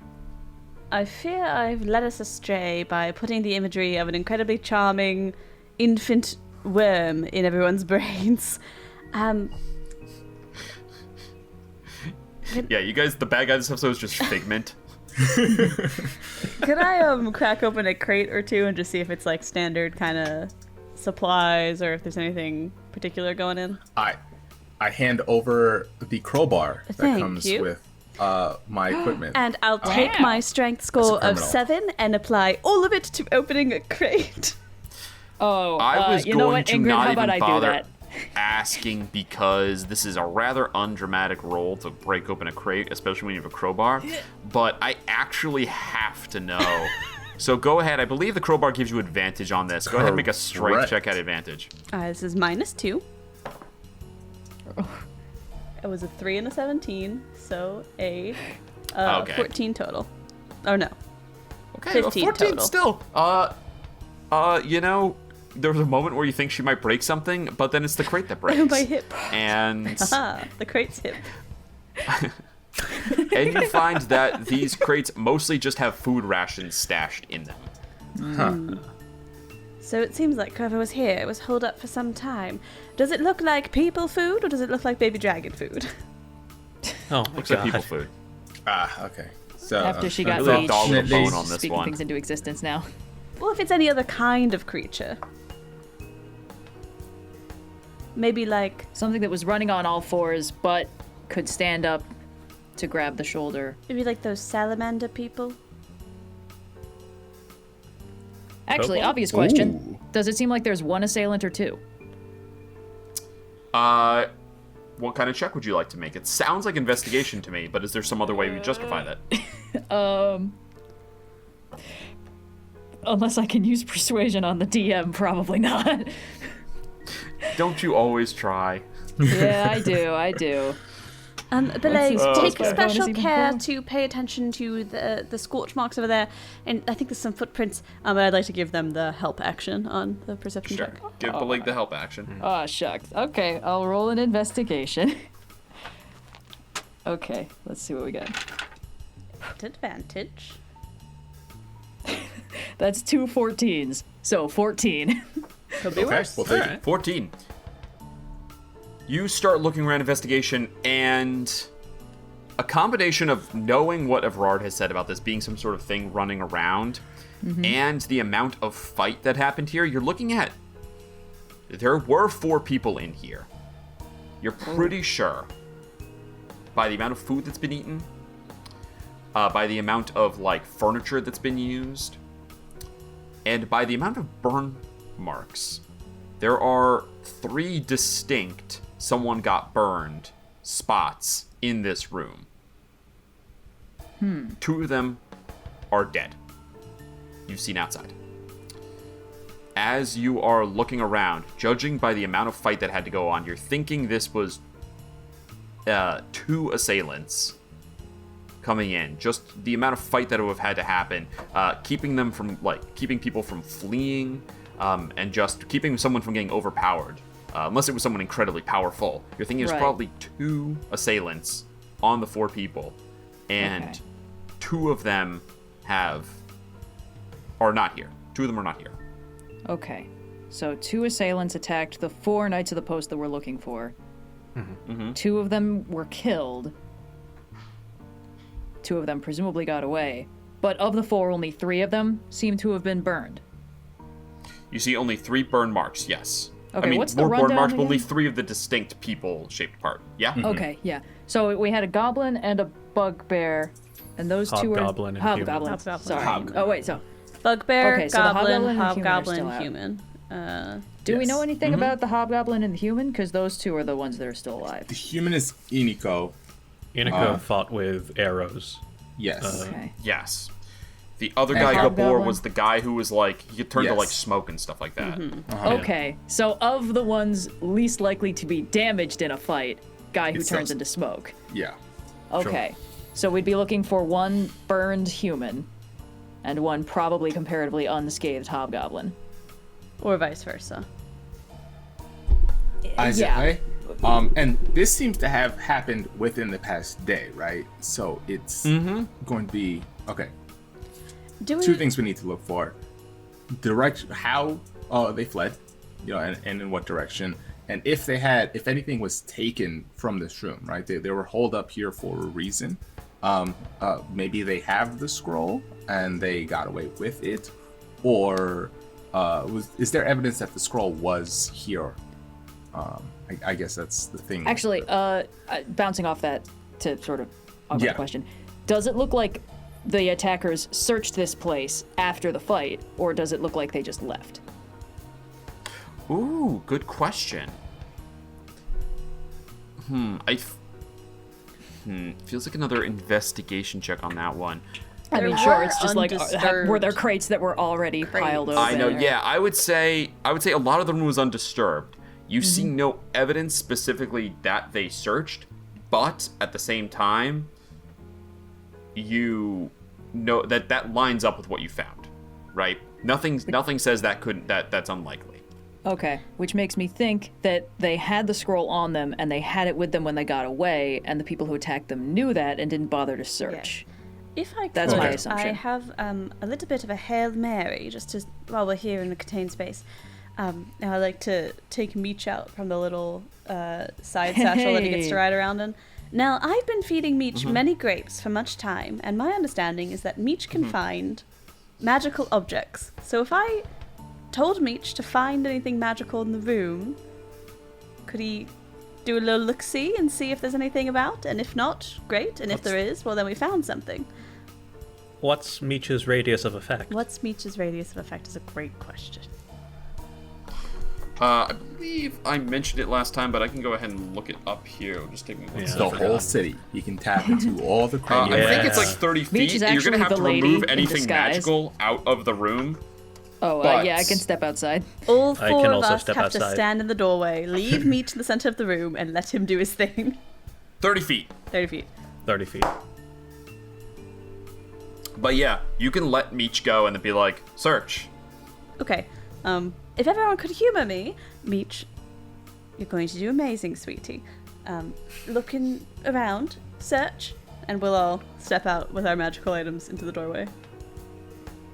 All right. You leave Meech in the middle of the room, and you say search, and his eyes kind of glow, and he goes active, and you see he turns his head this way and that, the whiskers twitch, and then he sits back on his little haunches feet and on starts the- doing like a on kind of the- frustrated face rub. There are no magic items in the room. That's okay, darling. You've given us useful information. Here's some grapes. You're doing amazing, sweetie. You're doing amazing, sweetie. All right. So whatever it Okay. is, they probably have it on them. All right, All right. well, now the question, where would a potentially heavily injured person very much on the run go to ground? They're probably All not right. in one of the hospitals, but I don't know if your friend at the clinic might be able to help us in figuring out if anyone stopped by. There's the shadier why don't you make me an- operations. Oh, Red, make me an insight check on that. Oh. That There we go. specific. Okay. That specific line of thought from Ingrid okay. No! and from you. It's a 5 because I rolled a 2. Maybe I just I'm shouldn't roll sorry. dice this episode. Maybe everyone else can do this one. Well, listen. You as a person, you can still come as a player. You can still come to your own conclusions. Aye, aye, Captain. If they don't go to a proper hospital, there's a couple other options. There's any number of underground clinics the criminal underworld might be good on. Evrard, I don't know if you remember any folks who are handy with some gauze from your sneakier days. There's the less desirable, but in that way so much more secretive services, as per those near a certain large mimic. Are we? I'm not too familiar with anything in the nobles district, but I could give us a heading. Can I roll a survival check to figure out track? where? Yeah, to track, figure out where they would have gone All right. from here. All right, go ahead and roll me your survival check. I also have something, but it is Okay. not that? very. It's a decently high DC because they are professional thieves. Well, Know how to cover tracks. one of them is a human, right? All right. of them The is a advantage human. thing. All right, I'll allow it. Hell yeah. yeah. Okay. Okay. I only rolled one higher. So that's a dirty 20. Dirty 20. All right, let me double check real quick here. Pretty good. Okay. Dirty 20 is going to be enough. Hell yeah. Nice. Even with the bonus from their passive stealth score and then the time that has passed, 20 will be high enough. You begin to search the room. You're like, okay, where could they have gotten out through? You look at the door. You're like, okay, bad guy came in through the door. Well, the attacker. Who's to say who's the bad guy? The attacker came in through the door. And you look over to a window that is open. And as you walk over to it, you see a little bit of ash where there is no burn mark on the windowsill. You look down 3 stories to the street below, and you see, still in the mud from the weight that must have hit after the fall, boot prints. Evrard's just going to wistfully look out the window, taking the peak air, regret doing that, and say, "All right, mes amis, I have a heading." Hey, you got the cleanest air in all of Sigil right here. Oh, that's noble street. That's true. Well, Yeah? All right. off we go. So, you head down the stairs and you find the mud where the boot prints are, and you begin to follow.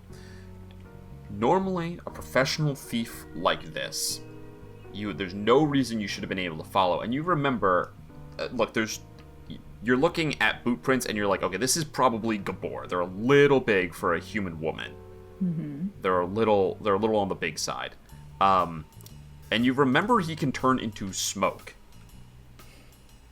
And yet, the footprints that you find are heavy. It's actually kind of surprising how kind of heavy these footsteps are. And he's it's carrying only her. that reason that you're able to keep tracking. Mm-hmm. And with a 20, it's difficult because they weave in and out of alleys, but you are also a trained thief. And so your good knowledge of evasion and like how to lose a tail lets you know where to look to keep picking up this trail as you find the occasional like mud or like even horse dung that's around that has left a partial print as you keep tracking and following. At one point you find like a little bit of blood splatter that helps lead the way as well. Clearly, there's a person was injured. Mm-hmm. You follow this trail back the way you came a little ways. It takes you back over Razorvine on Hindleton, back past the courts, and you approach one of the larger buildings in Sigil, which is known as the prison. And it looks exactly how you would imagine, but Ingrid would know this, and anyone who spent any time in Sigil, you guys would all know this. The prison is not used as a prison anymore. Once upon a time, the Mercy Killers, who were the, they're the faction that spawned the Sod Killers. Once upon a time, they operated out of the prison. This was their spot. Then the faction war happened, and among other things, they schismed into 2 big groups. One was the Sod Killers, who you have met and you know their deal. The other is called the Sons of Mercy, and they take a very different approach.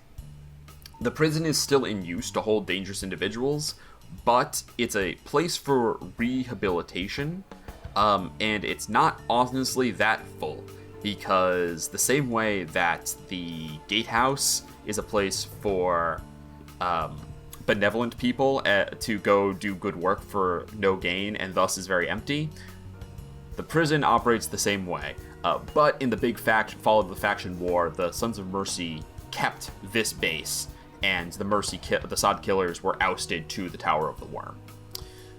So as you approach and you find the tracks leading you here, you approach the prison. As bleak as anywhere in the cage, the prison perhaps reminds you of the gatehouse. Huge halls devoted to the betterment of Sigil, to giving the little folk a legs up, which are mostly empty. The cells inside, mostly empty, the few that are filled usually with the evildoers of Sigil that the Sons of Mercy got to before the Sod Killers could. Outside, you see the famed snag, a leafless tree, aka a gallows, which has had its ropes cut and never reattached. Oh. What would you like to do? Well, this place is largely empty. I wouldn't be surprised if our friends had found sanctuary in part of it. They could have turned themselves in and be sitting in a cell recuperating for all we know. Protective custody. Should we look around and look then? I think we should go in and Yeah, Get a tour. may as well ask. yeah. Alright. You guys enter through the big doors, which are always kept open, ironically, in this prison, into, a place lit with a ton of candles, most of which have gone out. Like, there are just puddles of wax all over the place, and there's just a general sense of lack of upkeep here. And your footsteps echo as you enter. However, unlike in the gatehouse, where you kind of had to look around for someone, as you enter, you see sitting across the kind of foyer at a bench, reading a book, is a turtle. You see a turtle sitting there Excellent. who looks up and sees you guys, puts a little bookmark in, closes this little book in his big clawed hands, puts it down on the bench, stands up and slowly bows or shambles over to you guys. And he looks at you, he says, "Welcome. Name's Harlan. Fuck me. Are you looking to report a crime or turn yourselves in today?" Actually, we're here in pursuit of folks who may have already turned themselves in. We have some questions we need to ask them, and, well, if their trail led us here, so we can only hope that they've begun the process of rehabilitation and might be able to chit-chat. We wait for our guests to request visitation before allowing anyone in. Perhaps there is a message I could take along to the people you're looking for. If they're not here, I can't confirm that. One of them would likely be a potentially heavily burned human woman in need of medical attention. I don't know if you have anybody on staff who can provide healing at the moment. Make a persuasion check, I can. Bileyg. You got this. Come on, everyone. Come on, Red. Red. Would you Red. like Red. inspiration? Red. Would you Red. like inspiration, Bileyg? Ha! 22! Hey! Thank you, Ty. Mwah. You say that, and you kind of see, he looks at you and he says, "What would you know of it?" Oh, well, I've got some little skill in healing myself, and I often understand that it's important that we all specialize, and as a lawman myself, I know that sometimes one of the hardest parts of the job is making sure everybody's healthy enough to be in a good enough place to atone. All right. We've tried what few things we can to treat the wound, but she's only getting worse. On your word, I'll take you in to see her, but they may turn you away. As is their right. Come on in. Thank you very And much. he leads you in. Good job on both the appropriate thing to say to make him like bend on this rule, but also convincing him that you're here altruistically with a high persuasion check and not just Thank you. like someone who's here bad and is like lying to try and murder her. Honestly, fair. You guys are led in and past, there's just a bunch of like empty cells in here. This place is like deserted. There are some people who are inside, and some of them, their cells are locked. Other people are sitting in cells and their cells are just open. And you take it, it's kind of like, well, they'll go when they think they're ready kind of policy. Huh. You know? Gonna have to keep a note of this place for later. You come to one cell and he parts a curtain and he says, they're in there. Best keep your wits. They're looking for help, but still having trouble coming to terms with accepting it. Which is his way of saying, these guys are desperate, they really don't want to be here. Try not to get stabbed by them. Well, All right. As he well. opens the curtain, you see inside Don't lead with that. I'm going slouched, to. like sitting on the ground, hunched over, a hobgoblin, his kind of like some of his leathers off to the side, and laying in the bed, Inigo, the human woman. Well. Oobtaglor, that is not the energy to bring into the room right now. You see Kapoor I was looks just up. following Ingrid's lead. He What? goes, "Oh shit! Are you here to kill us again?" No, we're not here to We didn't kill you the again. first time, and we're not here to do it now. Do we look like the people that attempted to do so? Well, you did almost kill us on the street. Do be Actually, I got a nasty scar from that. He starts to go like move kind of some of the armors, some of the leathers to show from the fight that you guys had where you knocked him unconscious. To be fair, you Oh, also yes. tried to kill us, so I feel like that one we're kind of coming out flat even on. All right. Well, we've certainly got no intention to do so today. If you don't mind, I understand that your associate is still suffering from some injuries. I was hoping perhaps we could assist in that regard. Go ahead and make me a persuasion check at advantage. Okay. All right. Dirty 20. Whew. Okay. He looks over at her and he looks back at you. And he says, "All right. Starting off even. No prior baggage. Clean slate. I wouldn't even know where to All store right. it, sir. If I let you in here, there's not a word of what you've seen to anyone else." Perish the Yeah, thought. Bahwed. Are we? And mine as well. He looks at you. Do you agree? Yeah. Sure. Okay. Is anyone specifically lying about that? Nope. We did get hired Nah. to get an item back from them, so like I'm not lying. I'm not gonna immediately go and be like, no, guess what I heard. But also, if they say anything relevant to the job that we're on, I can't guarantee that Ingrid's not gonna be like, Sure. well, let's use this info. Well, there's a difference between he's saying, "Hey, don't turn us in," versus like, using what you have kind of thing. You know? yeah, Ingrid doesn't intend to turn them So, in, so in that if you- case, it's truthful. Okay. He agrees. He beckons you and he stays sitting on the ground. "Sure. Why not? Things can't get any shittier anyway. Take a look at her. Nothing that they've done, bandages, even low-level healing has been able to make her get any better. She's still unconscious and she's not getting up. Better Alright. part of a day now." Ooh, that's no good. All right, let's see what we can do. Yeah, I guess first things first, can I just do like a basic medicine check? I'm not like great at it, but like what's Yeah, make a basic medicine check. immediate question, what exactly is wrong? Is she just injured or is she sick? Is there like a disease or is it magical? But a 3 isn't gonna do it, even though it's technically a 4.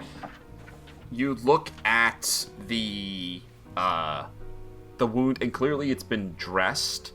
It resembles everything else. She has a burn on one arm. You see the other wound as well. But clearly, while it's been dressed, she's still not like getting better. He says like she's been unconscious for a long time. Mechanically, she's at 0 hit points and she's stuck there. Now that doesn't necessarily mean you're dead. Right. But she's not getting any better. She's not regaining hit points like you would normally mechanically over time with rest. Okay. In that case, diagnostic step 1. I can use 5 points of lay on hands to either cure a disease or neutralize a poison. So I'm gonna do that, and we'll see if it works. You use 5 points of lay on hands, and it does not cure a disease or neutralize a poison. Okay. And she doesn't gain 5 hit points and wake up? Let me double check really quick. I'm pretty sure the answer is no. Nope, she does not gain 5 hit points. Great. Okay. I presume you guys are here because there was no safe respite for you at any sort of house of healing proper. Care to tell us more about who's chasing you? The first part he shrugs and says, "This is as far as we can make it. And the best idea I had. Never thought I'd be turning to the Sons of Mercy for help, since they're usually against the cross-trade, but they're the only ones can't be bought by Shemeshka. Figured it would be the safest place to lie low. And that's As for who's chasing us, never met them. An assassin, clearly. Skinny fucker. Silver mask, couldn't see their face. Had a hellhound, though. That was a good time. That what explains that. Yeah. Took them all down. I only barely survived. I only barely got her out. Motions to Iniko. And the good news is that she's probably our only chance of getting out of the damn thing, but she's probably gonna die on that bed. Can I, while we're on the subject, could I cast Detect Magic on her to try and figure out what's going on? Yeah, go ahead, cast Detect Magic. I have only 3 spell slots. Please be worth it. You could ritually cast it if you wanted to spend 10 minutes. I would not be averse to that, but... Sure, yeah. I Sophia mean, can, we're talking. Ingrid can go ahead and do that. Wait, can bards ritually cast? That's actually a thing I thought about last time. Bards Do bards can get ritual ritually casting? cast because it is still marked as a ritual spell Okay. on my spellcasting list. And also, Bileyg is a Well, paladin. it can have the ritual tag, but that doesn't necessarily mean that bards have access to it. Sorry, someone else was saying something? Is the injury specific? I guess I want to know where the injury's from. Can I tell if it's from? Is this something a hellhound can do, or is this some other source? My guess is this is another No, hand you don't know print. anything about. You can roll an Arcana check on this if you'd like, or a history check. Arcana or history? Okay, they're the same. Yep, you're absolutely right, Sophia. You can ritually cast. I'll roll Arcana on this. I only have +1, but we'll see. Okay, that's 15 + 1, 16. 16, definitely not a hellhound thing. Okay. I almost said, I mean, it is red. As Bileyg is looking at it, Bileyg, you're definitely getting a necromantic vibes off of this person and the wound specifically. And on the necromantic, I mean, you're like, undead of some kind is doing this, probably. This seems like necromantic, can't heal, seems like an undead thing to happen, but Yeah. you don't know specifically what's causing it. Okay. Just about the only thing I can do about that. Well, hold on, let me check. It's a long shot because I don't know if this effect would qualify. But protection from evil and good gives the target advantage if they are under the effect of some kind of charmed, frightened, or possessed condition by the creature type that I define. So I can do protection for evil and good, protection against undead. But it doesn't purge this effect. I think that from Evrard's thing, you would know that it's not. She's not charmed. I assumed or it would be. frightened. It could be possessed, but this feels more like cursed. That's a good instinct, Bileyg. Yeah. I would say, Bileyg, I- you've trained with you've trained close to the City of Healers. Yeah. Like, you know, yeah, like, cursed seems right. And unfortunately, cursed is something I can't do anything about. Well, hold on, let me check. Nope, that's not what bless does. I had to check. Not quite. Oh, boy. Now, cards on the table. We were hired by a housekeeper from the Fortune's Folly to procure an item that you've all stolen. I assume that's the reason Shemeshka would be after you in the first place. A scroll case that's gone missing. Yeah. We stole that. We didn't steal it from her. We stole it from the City of Brass, but we were supposed to give it to her. But we kind of suspected that the deal might have gone south, so we backed out to renegotiate. And then this fucker started coming after us. Well, do you still have the scroll case? We held on to it to use as insurance, but when we were nervous we were going to get pinched, we gave it to one person to hide. And then he looks over at Iniko, unconscious on the bed. boy. And there's the yes, but. Well, here's what I have for you in terms of what we can offer. We're detectives. We've been hired to track down that scroll case, and quite frankly, though it was told to us that your heads would be a nice bonus, I don't know that any of us are comfortable or interested in the business of becoming assassins. So as long as you are willing to help us and turn over the scroll case when it's located, I see no reason that we cannot help keep you both safe, get aid for your friend, and track down the hidden loot to return to Shemeshka.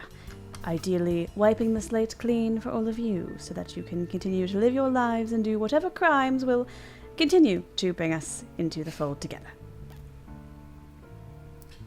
All right. I'll help. Here are the conditions. 1. We do whatever we can to save Iniko. I'm not going to hold you to that. It seems like she's pretty far gone, but we do what we can. 2. Should we find it, and you turn it over back to Shemeshka, which at this point I think is probably the best chance we have of getting anyone who's hunting us off our back. If we do that, you say we're gone. Whatever lie you gotta say we got off plane, say you killed us, whatever lie you gotta give.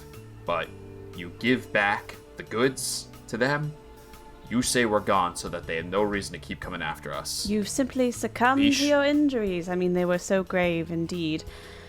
We managed to barely get the information about the scroll case from them before they perished. Something like that. Sounds perfect. Any other conditions? Don't actually kill me. Well, yes. Alright, I thought that one might go without saying. Alright. You have Gabor's word. He holds out a hand. Ingrid will shake it. And you have Ingrid's. So what are we gonna do? Well, You gotta speak with Dead or something for after she kicks it, we can ask her? I'm hoping we can circumvent that by keeping her alive. Bileyg, your friend at the hospital, do you think I was thinking the same thing. she might either make a house call or we have some way to safely transport this unfortunate victim? Yeah, the good people at the gatehouse are probably her best chance. I might see how I can call in that favor. I have, one question of, is this a thing that I think would work just before I burn one of my only 3 spell slots on it? Because Yeah, go for it. I may not know much about this. Do I think that the condition that is keeping her at 0 hit points would probably negate any temp HP that I try to give her? I think yes. Okay. I think it's kind of great. a weird rules. Should we discover the source of this, then I think you'll understand why it's kind of a weird ruling. Yeah. Yeah. But yeah, I'm gonna say that you don't think temp hit points are necessarily gonna work. Thinking of the stacking of magic, curing disease falls above temp hit points. So you're like, Yeah. let's just eliminate that from the. I kind of the assumed, equation. and it wasn't going to be a Alright. permanent thing. I realized I had fewer spells prepared than I was supposed to. And I have heroism now, but it only gives basically temp HP for up to a minute if I hold concentration on it. So it would just get her, even if it worked, it would only get her awake for like a minute. Well, Even if she has Understood, temp understood. HP, it doesn't mean she's actually awake. yeah. Yeah. Either is the other thing. It sounds like we have a couple options. Try and transport her to the gatehouse. Get someone from the gatehouse to come here, or split the difference and have a few of us remain here on guard duty and send a few to go retrieve aid from the gatehouse. Having spent time in the gatehouse, I assume they don't have like. It's not that everybody there can do all the healing. They have like a small staff of people. It's like you can cure disease. You got like access to. They can higher all level do spell slots. something. Right. You know that Alfax is the best at it in general. Okay. I will probably. I guess last point of order. How far is this from the gatehouse? Yes. Like how hard would it be to? You gotta cross the lower ward. Oh, but only one ward. That could be worse. Yeah, We're- it's still gonna take you some time. Does she seem Yeah, stable? you're basically to in the be middle of the moved? ladies' ward. You gotta cross half the ladies' ward and the lower ward, and then you're in the madhouse district at the gatehouse. Does she even seem stable enough to be moved, or? I would be inclined to go and get. Yeah. I the healer and bring hesitate her to here. leave them completely alone just because I feel like there's a chance that someone other than us might show up and ask questions more I forcefully. agree. So perhaps we send half the party to retrieve the healer and the other half stay here on guard duty. I have another idea. Something a little more exciting, Uh-oh. as it were. We have 2 people who can put on disguises. We can lure out the assassin, take care of it ourselves, buy ourselves some time so that we take some pressure off of these two. And any decision we make, we have a little more time to think about it and not get ambushed at any point in whatever we choose to do. I like the idea of disguise and distraction. I just fear that our compatriot on the table there might not have enough time for us to go do a whole fight and plan. Maybe. Also, well, no, it's fine. I mean, I'm no medical expert, Bileyg. If you think we've got time to wiggle room with this, then perhaps we can have fun with it. But at the point, it's been several days, and I worry that time is something of the essence here.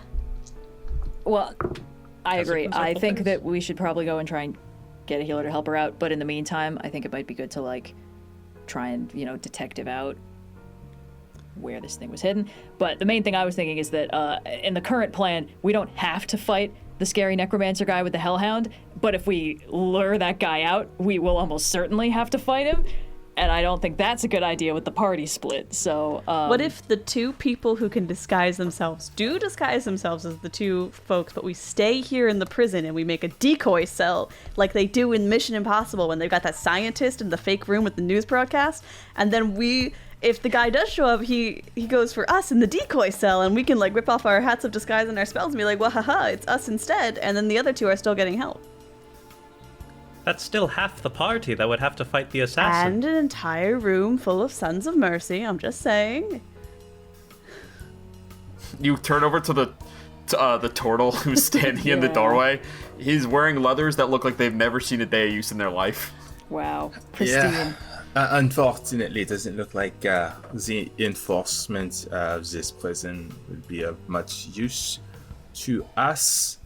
But Wait, hold on. Sorry, I just thought of something. Can you use the hat of disguise on somebody else? They would have to attune to it, but yes. Drat. Okay. It would take an hour. we don't Just have thinking an if we hour. could disguise her as somebody much less suspicious, we can just bring her to the gatehouse. I thought the problem was that she was too fragile to be carried. That too. It would cut the travel time in half, is all, because we wouldn't need to go there and back again. I mean, I don't think you're gonna kill her, but like D&D rules, carrying her on your back is not going to kill her, right? Okay.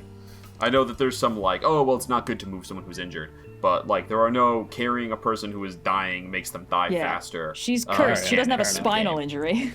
Yeah. Well, Okay. She wasn't in a motorcycle accident. Yeah. I mean, in that case, if we do want to cut the time in half, perhaps we take our new friends with us. I'm trying to think of any ways we could disguise them. Does anyone have a disguise kit? I can do some stage makeup, perhaps. Disguise I would be have- really nice. I have a disguise I also kit. have a disguise kit. Okay, actually, great.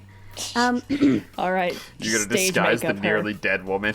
Put a wig on You're her. gonna Maybe it'll work. put a wig and some makeup on. A disguise? Why do I have a disguise kit? I'm me. It's one of the. I think it comes with a lot of the Boy. Bard. If you take the Entertainers pack, I think it always has the disguise kit in it. Because I also have a disguise Fair kit, and I'm enough. like, why do I have this? Your disguise kit is just It's- like injectable thanks, glitters that turn low-level you different D&D. colors. That's great, Hey, actually. Austin, what's the fastest way across the city? What's the fastest way across the city? Walking around the city. Aw. There You aren't. can't just launch yourself. There aren't carts. So some people try that, and a lot of them fall. Aw. There aren't There's like, kind of a problem with trying to cut across the city. It doesn't seem to work, and no one's sure if it's just harder than it looks or if the lady doesn't It like needs it. like one of those in the movie Robots, how the subway is like just a bunch of orbs that you like ride around in. I think it needs one of those. Sigil needs a robots. Sigil needs orbs. More orbs, please. But it's the unity of rings.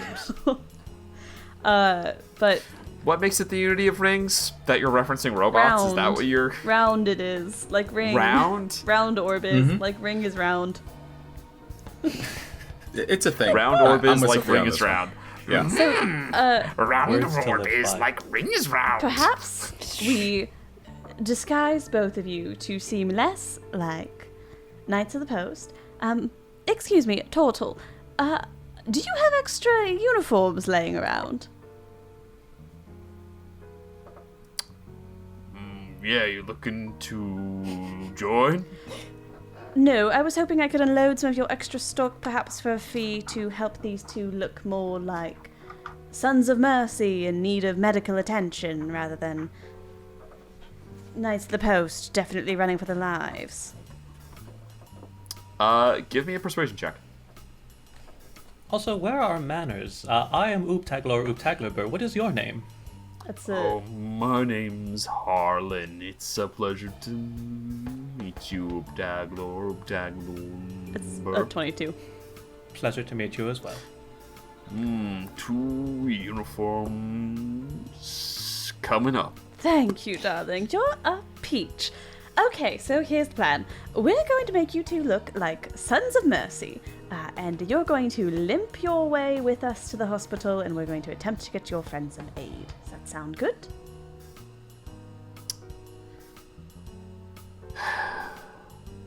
All right. Wunderbar. All right. Whoa, so what was that? So, disguise is put on. You change both. They both get changed into these disguises. Who is going to carry? Do you just want Gabor to carry?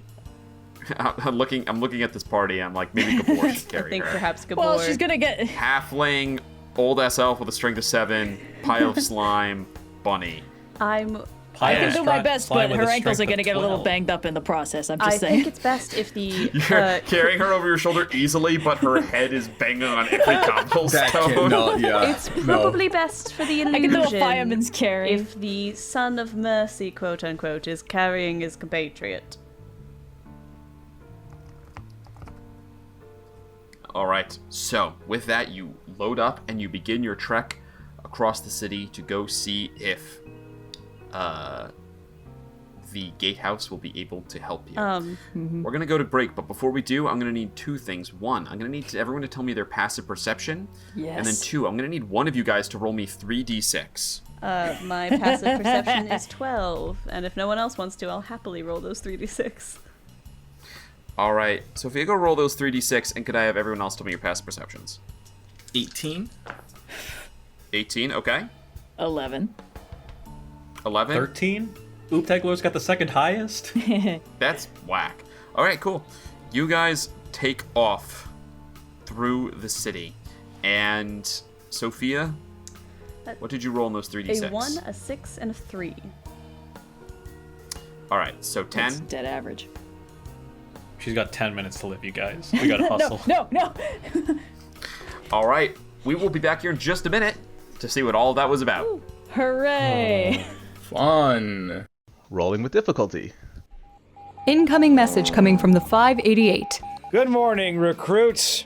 Welcome to hell. This is basic training. No one's supposed to die. Wing Women is a semi-historical actual play podcast. Have you pissed anyone off recently? No one I can think of. While I run through the bulleted indexed list of people we've pissed off in the last couple of days. They endure discrimination from their male counterparts. All of your beds have been carried out of the nurse's station and placed in the middle of the jogging track. I don't think it was Ivan. He's weak.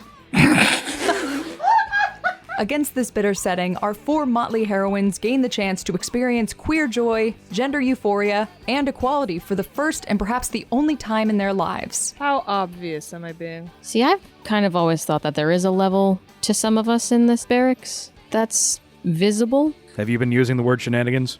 I've been experimenting. Where did you learn that word?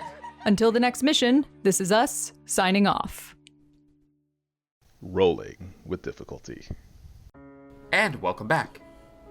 When last we left our heroes, you departed the jail with Gabor and Inigo in tow, crossing the city. Unbeknownst to you, watched. Yeah. You're telling me my journey- 9 perception check wasn't good enough? Your journey in haste brings you across the lower ward, and as you go, you hear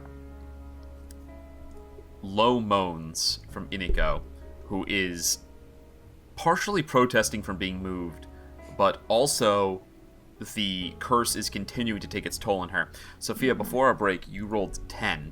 Her maximum hit points have gone down to 12. Ooh. A reminder, if your maximum hit points are 0, you die. Oh boy. She is currently sitting at 0. Her max is 12. Well, that's not good. I'm watching Noir's face. I can't tell if Noir knows, because this has happened to one of Noir's characters before. But It has? Oh. yeah, I wasn't I sure remember if you a would. fight where this if you would happened, but I remember can't this. remember how it happened. Yeah, me too. Wait. You guys Yeah. cross the ditch and make it to the gatehouse. Okay. Ushered in, you lay her down on a bed, and Althax again joins you. Was Althax Irish? I think Althax was Irish. I think. It's up to you see to her- know the details of your character sheets and voices. It is. I usually write the accents down, but sometimes I forget because it's a last-minute decision. You see that you lay Inigo down, and Althax comes in. She looks over. Oh, all right. Let's see what we have here. What we're working with. Bad burns, hellfire. It seems like that could be repaired. Oh, here's the doozy though. And she reveals the now way worse wound than when you left. The necrotic wound. She looks up, she says, only one way to deal with a mummy rot curse like this. Gotta go straight for the thing. Mummies. Fortunately, she is capable of casting Remove Curse. And as she traces the patterns in the air and whispers the prayer, you watch as the light shines out of the wound. Color returns to a little bit. She is still sitting at 0 hit points, but the mummy rot curse is removed from her. Good work heading back to one of the few people that you guys know who could have taken care of this. Nice. Oh boy. Well, not the presume, but you might Althax is want going to go ahead and cast a Cure Wounds on her just at the first level. Yeah. She's going to come up to 7 hit points. Pretty good roll, honestly. You watch as she coughs, groans, moves over to her burned arm, and rolls over. Sees Gabor standing there, and the rest of you, and she goes, "So I'm dead then, huh?" It's interesting you'd think we'd all go to the same place. I'm insulted that you would insinuate I died. I'm sorry. You see Gabor goes over. Well, We couldn't let you die after everything. Wow. No, I can feel the not love that, in this no. room. Not at all, Sherry. It's okay. Made it quite. I don't suppose you happen to kill the fucker who was trying to kill us before you dragged me out of there? No, not quite. But I have the feeling that they will show up at some point, sometime soon. Within the next 2 hours or so. Hopefully, they'll be coming after us instead of you. Because hopefully, we'll be the ones pursuing what they're after. Shortly. She looks If over you at would Gabor. like He to tell says, us where that is. I promised them that if they were able to help you and make it clear that we were no longer assets that need to be worried about, we'd let them know where it was. She kind of like looks annoyed for a second, angry even, and then softens. She says, well, I assume it would have had a big payday, but for the last little bit, it's only ever been a bargaining chip. Might as well use it. She turns to the rest of you. She says, thank you for getting whatever this is off our backs, and, well, doing your best. It seems it's twice the Knights of the Post owe you. I don't know if we're going to be easy to find, but if you need something pinched, and you happen to cross our paths, don't hesitate to ask. Bileyg fails to not look at Evrard when they say that. Evrard will smile and wink. She looks over at Evrard too, like remembering the promise you made before. And she says, all right, if you're really sure you want to go after this, when we were on the run, I separated from the group. I hid it so that if any of us were captured, they couldn't torture it out of us. I mean, me, but at least then it was only a 1 in 4 chance they would get the right person. That's teamwork. These guys are crafty. Wherever we go, they know to look. They're turning over every stone, so I had to go to one of the only stones I don't think they'd ever have bothered turning over. The one place that everyone dumps something because they know no one's gonna bother checking there. If it's in the river, I'm gonna It's in the McFreaking lose ditch. it. Damn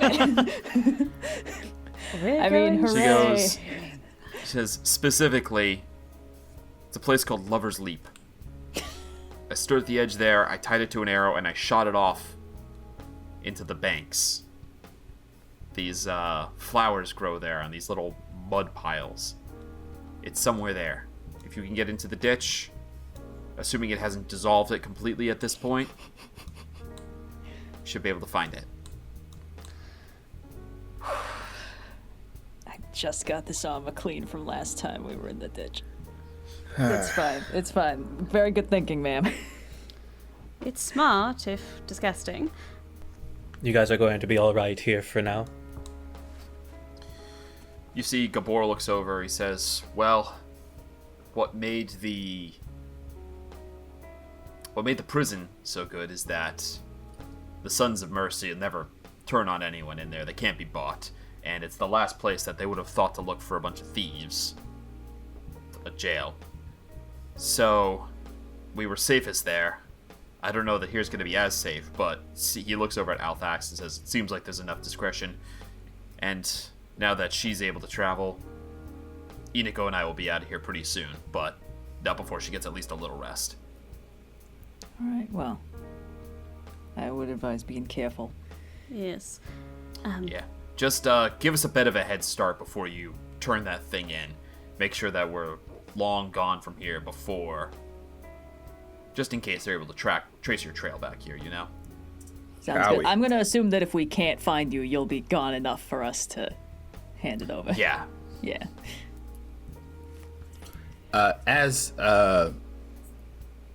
For that payday, what were you expecting to get from this scroll? Evrard, your accent. Where did For it the go? job? Oui, yeah. I mean, oui. he kind of roll a persuasion check. Roll a persuasion check, because like you guys are allies, but also there's kind of a professional thief discretion here that he's trying to decide how much he should be. It's rude to discuss your salary. Don't believe it if your boss tells you that. It's only 15. 15. We were gonna retire. Ooh. Out of curiosity, what is in the scroll case? Beats me. The job was steal the case. Couldn't get the damn thing to open. And then when it was difficult trying, we figured, maybe there's like a really terrible curse or something on the inside and we should just leave it just in case. It's generally a wise course of action. Yes. What ended up being the outcome of our last encounter with that enchanted razor coin thing? Oh. Well, that was the key. We got through the gate, did the job, and then when we got back, we decided that we were gonna try to renegotiate our deal with Shemeshka. We knew that she could be a little, predatory, but it was less a renegotiation and more getting smoked out constantly by her agents. She can be capricious. For what it's worth, I'm not convinced that the person we're up against is actually Shemeshka's.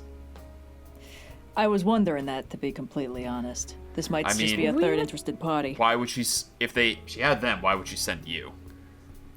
Out of... I was thinking the same thing. They've done a pretty good job. There's a lot I ferreting us don't out. understand about this, but if it's retirement that you're seeking, I know for me, old habits die hard, so... And I'm not quite close to a kind of retirement I can enjoy.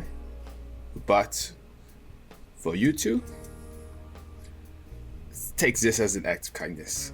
And he will take the 250 gold that he has left, and he will give it to them. Aww.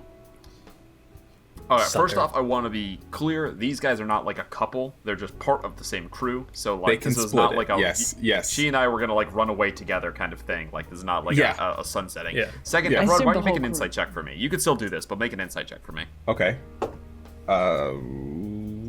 13. 13. I mean, it's maybe probably not certain, but you said like, I know old habits die hard, and you're like, I have a suspicion these guys' habits would have died really hard. Like, would they really have retired, or would they have blown it all in one place and then had to, do another job? This is less for them, and it's more for him. It's like if two people, if they're going to try to retire, I'd like to see them try, and maybe that'll help me also try to get to that point, because he's not really been okay. I like that. Go ahead and make me a persuasion check. Same thing, 15. 15. I can't believe they were one job away from retirement and it all went One wrong. last job. There's no precedent for this. We're sort of doing thing. one last job, you hear? One last job, Dutch. What kind of weapon do you use, Evrard? Rapier. Okay. He is going to withdraw. He's got his own weapons. He looks down and he says, at the gold in your hand, he says, "Never been one for charity. You've already done enough for us. But here, maybe you could buy something off me." What kind of armor do you wear, by the way? Right now he's rocking regular leather armor, studded leather. Yeah, he will take off his studded. Oh, is he wearing studded? Yep, his studded leather +1 and give it to you. Ooh. And then take the 250 in exchange. Unbuckle, unstrap, hop on one foot. This is gonna be a really great moment in a minute. Fair enough. Now, you get your rest. We have the rest of this case to wrap up, yes? I mean, I would love to know more about the original job and all, if it is as you suspect, and as I increasingly am, that this mummy is after you because of the job you pulled and not at Shemeshka's bidding. You stole this scroll from the City of Brass? portal took us right beneath the charcoal palace. Stole it right from the vaults. Bileyg does not know what that means. I mean, Bileyg I don't would not know, know what that means. anything about the city of Brass. It's completely alien to me. You can make a history check if you'd like. Yeah, why not? I like doing those. I like making history checks. That's 18. The charcoal palace is where the Sultan, the potentate incandescent, rules from in the city of Brass. We gotta stop associating ourselves with people who are pissing off the potentate incandescent. You guys. Yeah, this is the second time this has come up. It is the second time this has come up. I don't know how many times. It's it occurs to me that you may want to lie extra low, get yourself to the plane of wood or something, because I don't know how to explain or really how to say anything about this. I don't know that the mummy is going to stop going after you just because we appease Shemeshka. This sounds like maybe you've pissed off someone a bit more pressing on a different plane. Could be. We're cages, though. We'll live here, we'll die here. If that's what it takes. Fair enough. Well, I believe we've got a scroll case to retrieve from the ditch. All right. Oh boy. I know You guys... I know this campaign takes place technically after the events of Paraspora, but in my heart of hearts, all Sophia is hearing is there's a mummy from the city of Brass. I know. Like, I know. Is my boy back? Did he get a sick Phantom of the Opera mask and survive? See, I went to a completely different place. Is 2 years enough time for Danny to have become the potentate? Danny is not the potentate. But she's a genius. She can do anything she sets her mind to. Maybe she gets bored one day. Yeah, the scroll case is just a little spell jammer in a bottle. It's just a little... it's like a shopping list. It's like more golden fleece. This is cigarettes. It's the Lady of Pain working through Shemeska to piss off the Paraspora crew by any means necessary. All right. So, you guys gonna head off? I guess so. Okay. Yeah. We don't know we're being followed, so... Not having to the actively ditch dying we go. NPCs with us is making me much less stressed about this adventure now.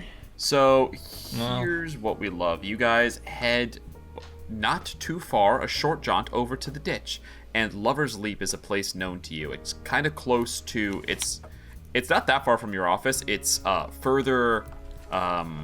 which side? It's further downward as opposed to spiralward. Okay. So you gotta head closer to the edge. It's like right by the Shattered Temple District, but it's basically an outlook. And it's like an outcropping over the ditch, and you see out in the water the kind of mud flats that Iniko was talking about. You see there are these just like big like rafts of like mud and like debris that have these little pink flowers growing out of them. So even as like you can kind of see them even from a distance, even through the smog, that pink kind of lets you see it. So who wants to be the one to go down and dig in there? I vote not I can breathe me. underwater. I can do it. She said she fired an arrow, right? So... Yeah. She just fired an arrow off into that, and she was like, cool, it'll just sit there. Sure. Do we still have Meech? Can we get Meech to detect I'm magic? not sending Meech into the ditch. Have you seen how many... I'm going to cover Meech's little ears. Have you seen how many rats have ended up in gelatinous cubes down there? I'm not taking that chance. They get dissolved very quickly. Oobtaglor's already taken off their armor. Getting naked. All right.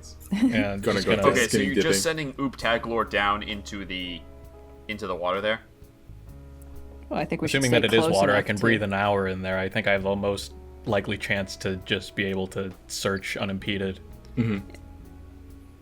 And Evrard's gonna hang back, and he's gonna keep an eye out for the mummy and the hellhound. All right, active perception check.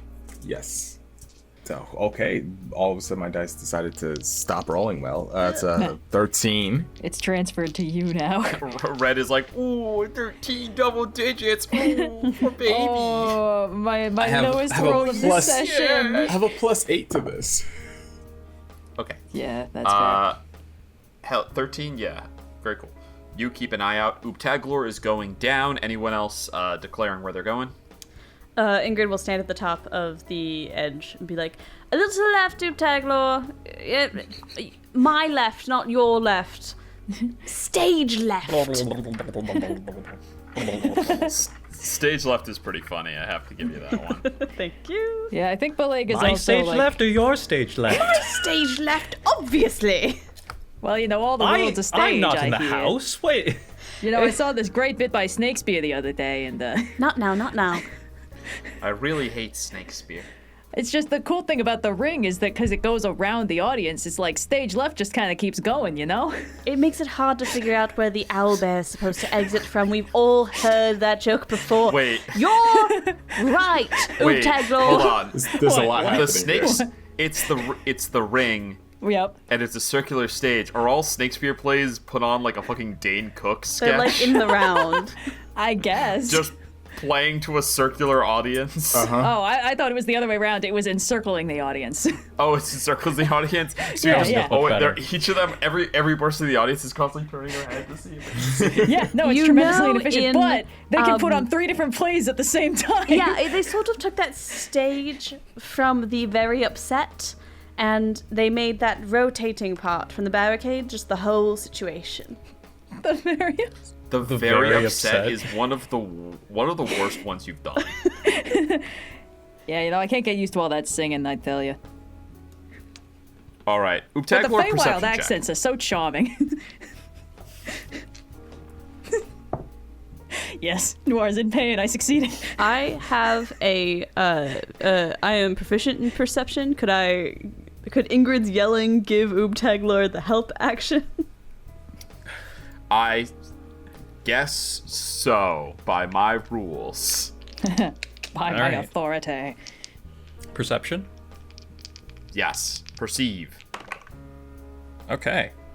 19. 19. All right, you get into the muck, and it's difficult to tell where your slime ends and the other slime begins. That's the point. That's the But- goal. But as you're looking around, you're going over heaps of trash. You're going over like skeletons of horrific things you don't even want to interrogate what they might have been. You're going over just like these, like they look like mud banks, and then you step on them and they start to kind of crumble and dissolve under your feet, under your weight. Before you make it to some of these little like mud flat things that actually have these weeds growing in them, kind of shocking. Whatever's growing here must be resistant to all of the worst things in the planescape, because there's plants growing here where there is none other anywhere else. And you go ahead and you pull yourself up onto one of the mud flats on a 19. I'm gonna go ahead and show you the battle map here. Oh, the what? The what? Oh. You mean The the what? investigation map? No. Yeah, I meant the investigation map. All right, Oobtaglor, you'll notice that there is a sort of landmass, one of these mud flats that has the plants growing on it, that's kind of larger, and it has the arrow sitting right in the middle there. Go ahead and place your token on a 19. You can place it anywhere on this island that is on the edge. So wherever you would like to be on the edge. So, like, here, for instance. There is perfect. Cool. You place yourself there, and as you are rising up, that is when you hear the bang of a sound that sounds like the bang of a hound combined with the like rush of fire when you open like a fireplace or an engine. There's kind of that like quick roar as a bunch of oxygen flows in to the flame, and you have been hounded. You've been hunted by a hellhound who you see is climbing across Yeah, I see the you. garbage across the water over there. Oh dear. They're here. What? Oh, that was quick. I am going to have you, everyone, please roll me initiative. Oh, Yeah. boy, I'm going to oh, keep track boy. of it on this paper since you're not on the battle map yet, friends. Here we go. Any 25s to 20? 21. Oobtaglor coming in with a hell yes 21. Ooh. Hell yes. Uh-huh. Then we've got coming in at a 12 Evrard. Coming in at a 9 Ingrid. Yes. Coming in at a 7 the Hellhound. And then all the way down at a 5, we've got Bileyg. With that delicious +0 of mine. With that delicious +0. All right, Oobtaglor, the thing is in front of you. The Hound is across the way. What would you like to do? I'd like to go and pick up that scroll. All right, you move through the marsh, through the mud, pick up the scroll. All the water. You don't have a swim speed, if I'm correct, right? Not that's any different than my walk speed, I don't think. Okay, then swimming is going to be difficult terrain. It's twice movement for you to swim Okay. if you need to get away. But 5, 10, go ahead. 15, You see 20, the arrow right there? 25, 30. Yeah. You're on land there, so you're good to walk when it's on the grass Okay. there. 5, 10, So 15. I believe it's 15 to get there. Yep, and you pull up the arrow. Indeed, the arrow looks like shit. The rope is mostly corroded, but the spell scroll case, which is about as long as described, solid brass with rubies laid into it, is pristine, is unmarred as of yet. Cool.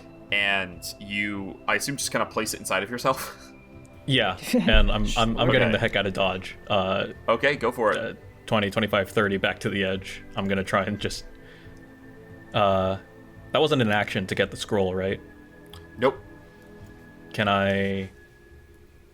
I'd like to use my action to dash then and just proceed further. All right, go for it. 5, 10, 15, 20, Are we gonna escape this battle map entirely? 25, 30. We'll see. All right, I made it to the edge of the other island. Okay. So, everyone else is considered outside of the combat right now, unless you have something with a wide range, or you're trying to enter. That's what I'm assuming you're going to do. So that is Evrard. Is there anything you'd like to do? How wide is a wide range, actually? How wide is the wide range? The whole thing is something on the order of, like, 250 feet across, I think, the ditch. It's Okay. Like, it's pretty big.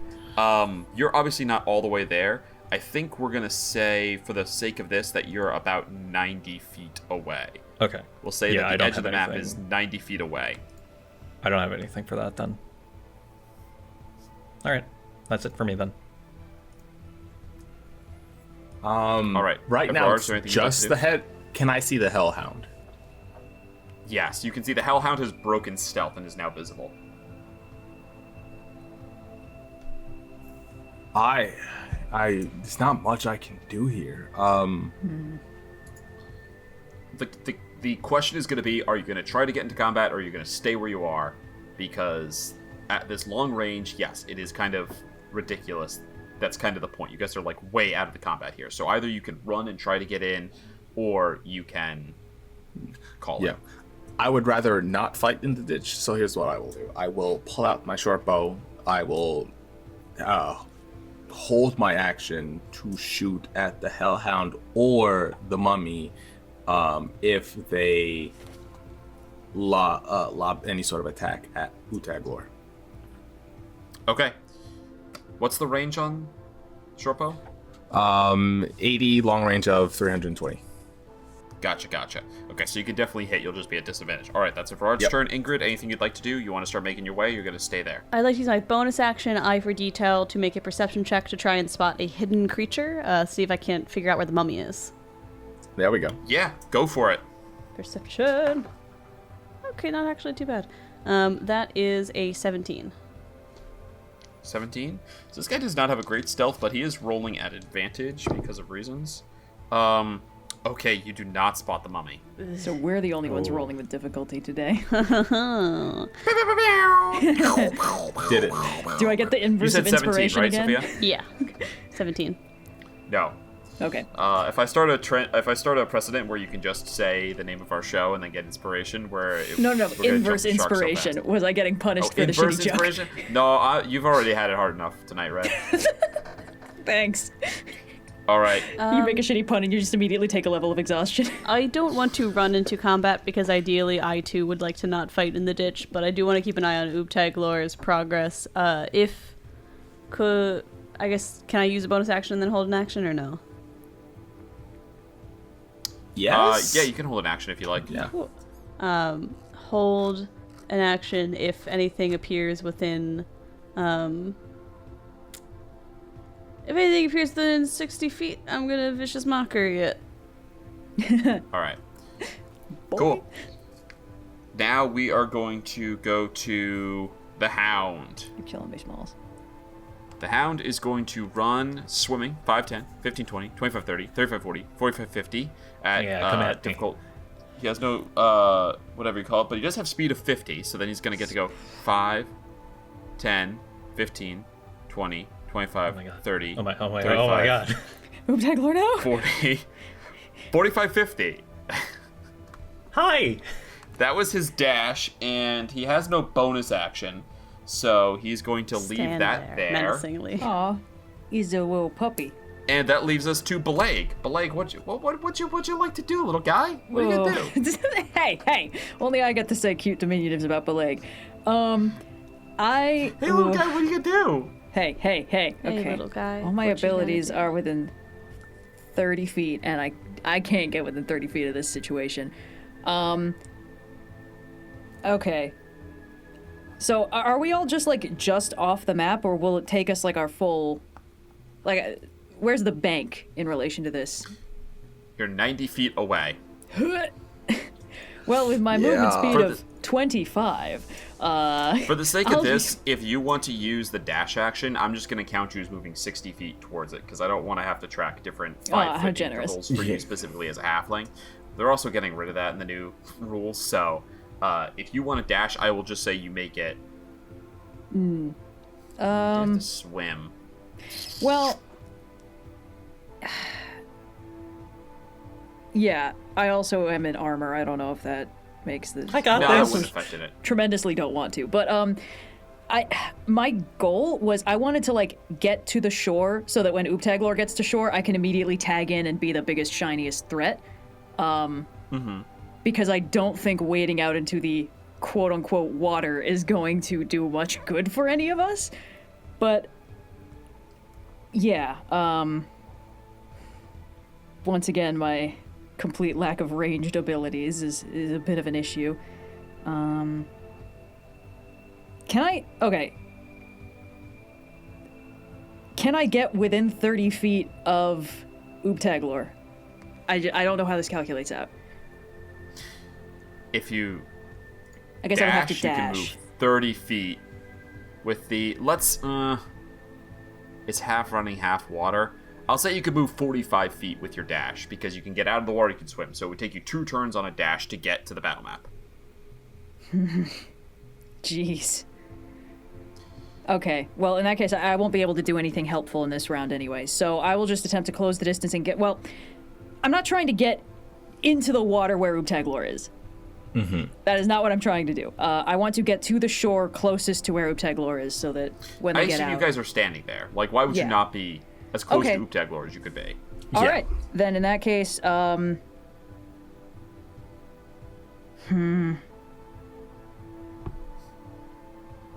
this is so annoying. It's on the one hand, there's a fiend that I need to deal with, but on the other hand, somewhere around here, there's an undead that I also need to deal with.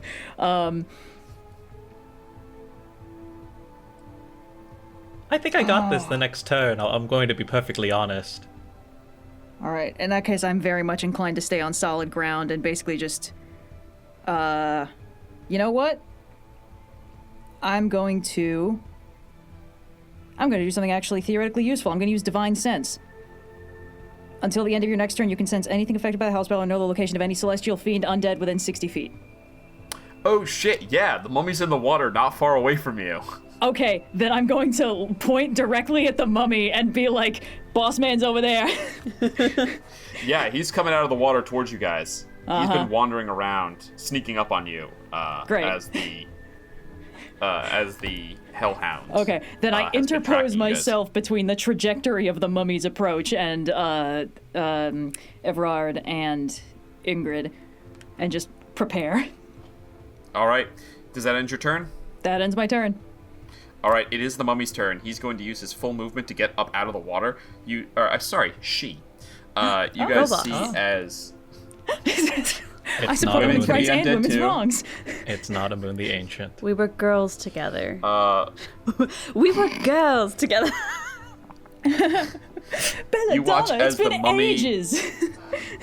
silver mask, black robes that are just drenched with the horrible filth and slime of the ditch, just walks up out of the water. Obviously doesn't need to breathe or anything, so just has been walking down under there.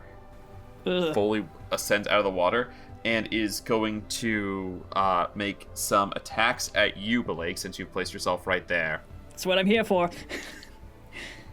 No words or anything, is just going to immediately assault. The first... uses the Guardian Curse. Could I get you to please make me a Wisdom saving throw, Bileyg? A wisdom saving throw. Sure. Okay. Whew, 19. Okay, you succeed, and you're immune to this effect for the next 24 hours. Great. Hell yeah. So you're What going to be effect good is for this this? combat. Probably It's one called we roll. Guardian Curse, but don't worry about it. Oh. We're Okay. going to get some desiccating slams up in here, boy. First attack, 24 to hit. That will successfully clear my AC. It's a big hit. All right, that is 10 bludgeoning damage. And until the start of your next turn, your speed is reduced by 10 feet, and you cannot regain hit points. Yikes. Okay. Next attack, Oh, it's an 8, so that will miss. that one will miss. So the first one just nails me, and then I get the shield up in time. Yeah. You were fully expecting some weapon or something to come out. Instead, just this, desiccated, flesh pulled tight across bone hand comes out and shoves you. And as it does, much faster than you expect, the touch hurts and, burns. It Ooh. feels terrible. That is the mummy's fault. And, the mummy looks back to the hound and lets out a horrible whistle that sounds half like a whistle and half like, a sort of wind being pushed through. It's kind of like wind being pushed through a reed, kind of a weird whistling hollow sound. And the hound howls back. Oobtaglor, you got a hellhound on your butt and it's trying to get what you've stolen. What are you gonna do? I'm surprised I forgot to do this last turn, but I will bring out my. Do I have my loot on me? Would I have brought my loot with me? It's Yeah, just I the assume so. most full of sludge it's ever been. The sound quality is awful. I'll usually take full out my of loot, sludge. But the and I will boing, cast boing. Fly on myself, Ah! just as you touch a willing Okay. creature. Yeah. Alright, action, you cast Fly. And then I would like to. I have a fly speed of 60 feet, and I'd like to get out of there. Opportunity Okay. attack be damned. Hits it with a melee attack. Okay, no reaction there, so we're just gonna use the regular attack. And you know what? We're gonna go ahead and roll this in front of the board. What's your AC, Oobsy? 12. Noting that you don't have your 12. armor on right now because you Oh, took it you're off. right. I did say that I Teacher, took my do armor we off. have homework? 11. Okay. 11, here we go. 1d20 plus 5 to grapple you. Sheesh. That's a Well, 23. good news is the reaction armor silver wouldn't make a barb difference slam. anyway. Alright, it hits. We need to. It's gonna attempt to grapple you. So now I'm gonna make an athletics Can check I- versus can I your reaction athletics silvery or barbs? dexterity. Yes, yes, Reactions yes. of rebarbs. Oh, yeah. Alright, we'll roll one Okay. more time. Yeah. Wally, I'm right that it's you have to attack first and then it's, or is it just a Yeah. grapple check? Yeah, okay. I guess you have to hit with the attack first. At this Yeah. point, it's funny. At one point, it was like I mean, technically, you have D&D to was declare my the only attack language, as- and I knew it so well. But Yeah. now I have done so many different games that I've Yeah. I'm starting to get other languages Yeah. mixed in. Sorry, what did you say, Wally? Technically, you have to declare the attack as a grapple. That's what I should have. Yeah. He's trying to grapple, obviously, to keep Oobtaglor from leaving. Right, I figured as much. Oh, it's just a athletics check versus the dexterity or athletics check. So so no like actual like biting attack or anything like that? Nope. So it should have been +4. So we're gonna say it's a 22. Would you like to still silvery? And you need to make you can make your acrobatics or athletics check first, if you would like, Oobtaglor, and then declare I have silvery advantage barbs. against specifically being grappled, but to beat okay. a 22, I would. To beat a 22, I would need a natural 20, so I think I would want to still cast Silvery Barbs. Or so let's actually, re-roll. no, because Silvery Barbs is only against... Succeeds on an attack, roll, an ability check, or a saving throw. Okay, yeah. Okay, yeah. So let's go ahead and I'll roll another one. 1d20 plus 4 this time. 4. Here we go. Oobtaglor is a slippery beast. Come on! All right. Another 22. Yep. All right. I don't got this. I don't 218. got this. Whew. That was 2 10s. Aw. All right. All right. So you are grappled. Cool. I'm going to use my reaction to make an attack. Help! Go for it. Okay. This is going to be. The question is, can you fly with the hellhound hanging off of you, or are you just speed reduced to 0? No, their speed is 0 while they're grappled. Ah. Okay, this is a disadvantage. That'd be pretty still funny gonna- though. Yeah. Flying slime. Just like, 17? I'm pretty sure that's gonna hit. That right? will hit. Yep. nice. Okay. It's gonna be a D6. We will throw Dreadful Strikes on this and D4. Not a whole lot of damage. 10 points of piercing. Okay. And it's I mean, confusing. a pretty decent chunk out of it. It does not let go, but the arrow finds its place. All right, that brings us, Oob. That is the reaction. Do you have anything else you'd like to do with your turn? I'm still too far away for a bardic, so nothing. All right, me. then it's gonna bring us to Evrard. Hold on, I still have my. No, I don't have my movement. I'm space 2 to 0. You're right. Okay. Do you have any sort of like misty step or something? Like, okay. Nah. Okay. It's a Fly shame was you can't my- just my- like melt, you know. I mean, I have advantage against grapples, so presumably that's what You the could have advantage tried to gives break me. it again. Yeah. Yeah. Okay. Evrard, you've got a mummy that we're doing Theater of the Mind very close to you, and we've got the Hellhound that's way far away. Okay. I will turn to Bileyg and Ingrid. S'il vous plaît, take care of our assassin friend over there. I will go try and help Monsieur Oob with the dog situation. Yeah, get them out of there if you can. And I will, I guess, slide down the encampment, the embankment, closer, so I'm no longer shooting at disadvantage. Bonus action, I will cast Zephyr Strike, and I will give myself advantage on this hit with the short bow. 1 attack. Yeah, here we go. Yeah, that's a 24 to hit. Fuck yeah. 23 to hit. Okay, this is a D6, a D8, and a D4. Plus 3. It's not a whole lot of damage. 1, 2, 3. That's 11 points of damage. Okay. Cool. Another chunk out of the Hound, though. And with that, my speed increases a little more. I get an additional 30 feet of movement. How close can I get? All right. I went. So what is your total speed this round? 60. I use 30 to And go you use... closer. Okay. It's 90 feet, but part of it is difficult terrain. So I said you can move 45 on a turn, because half of it is difficult terrain. So it's 90 feet, 45 of it is difficult terrain. So that's 90 and 45 total. It's 135, and you can it's the total amount of distance you have to cover to get onto the battle map, and you move 60. You said Correct. so that gives you you're 75 feet at this point. Okay, so I'm... That's your distance is much closer. You're closer than that, but there's 75 feet, including swimming and stuff. There's 75 feet of movement you still need to use to get there. Okay. All right. Cool. Man, we love difficult terrain. It's not tedious at all. That brings us to Ingrid. Ingrid, what would you like to do? I'd like to first bonus action insightful fighting to make an insight check against the mummy and have them make a deception check contested. I'm gonna try and get that sneak attack. I would love to do that. Ooh. Can I give you advantage on that? Good. No, there's no way I can help action that. Sorry. No, It's not you even my can't. turn. It's okay. What'd you get, Sophia? I got an 18. Okay, I rolled much lower than that. Think single digits. Great. So now I have so I can use my sneak attack against them, even if I don't have advantage on the attack roll. I am going to then shloop around very gracefully to ideally get into flanking with Bileyg on this mummy. Okay, sure. Yeah. And I am going to make a attack with curtain call. And if it's... I mean, it's theater of the mind, so if you'll allow it, with advantage because of flanking, but let me know. Please, go for it. Yeah, you're good.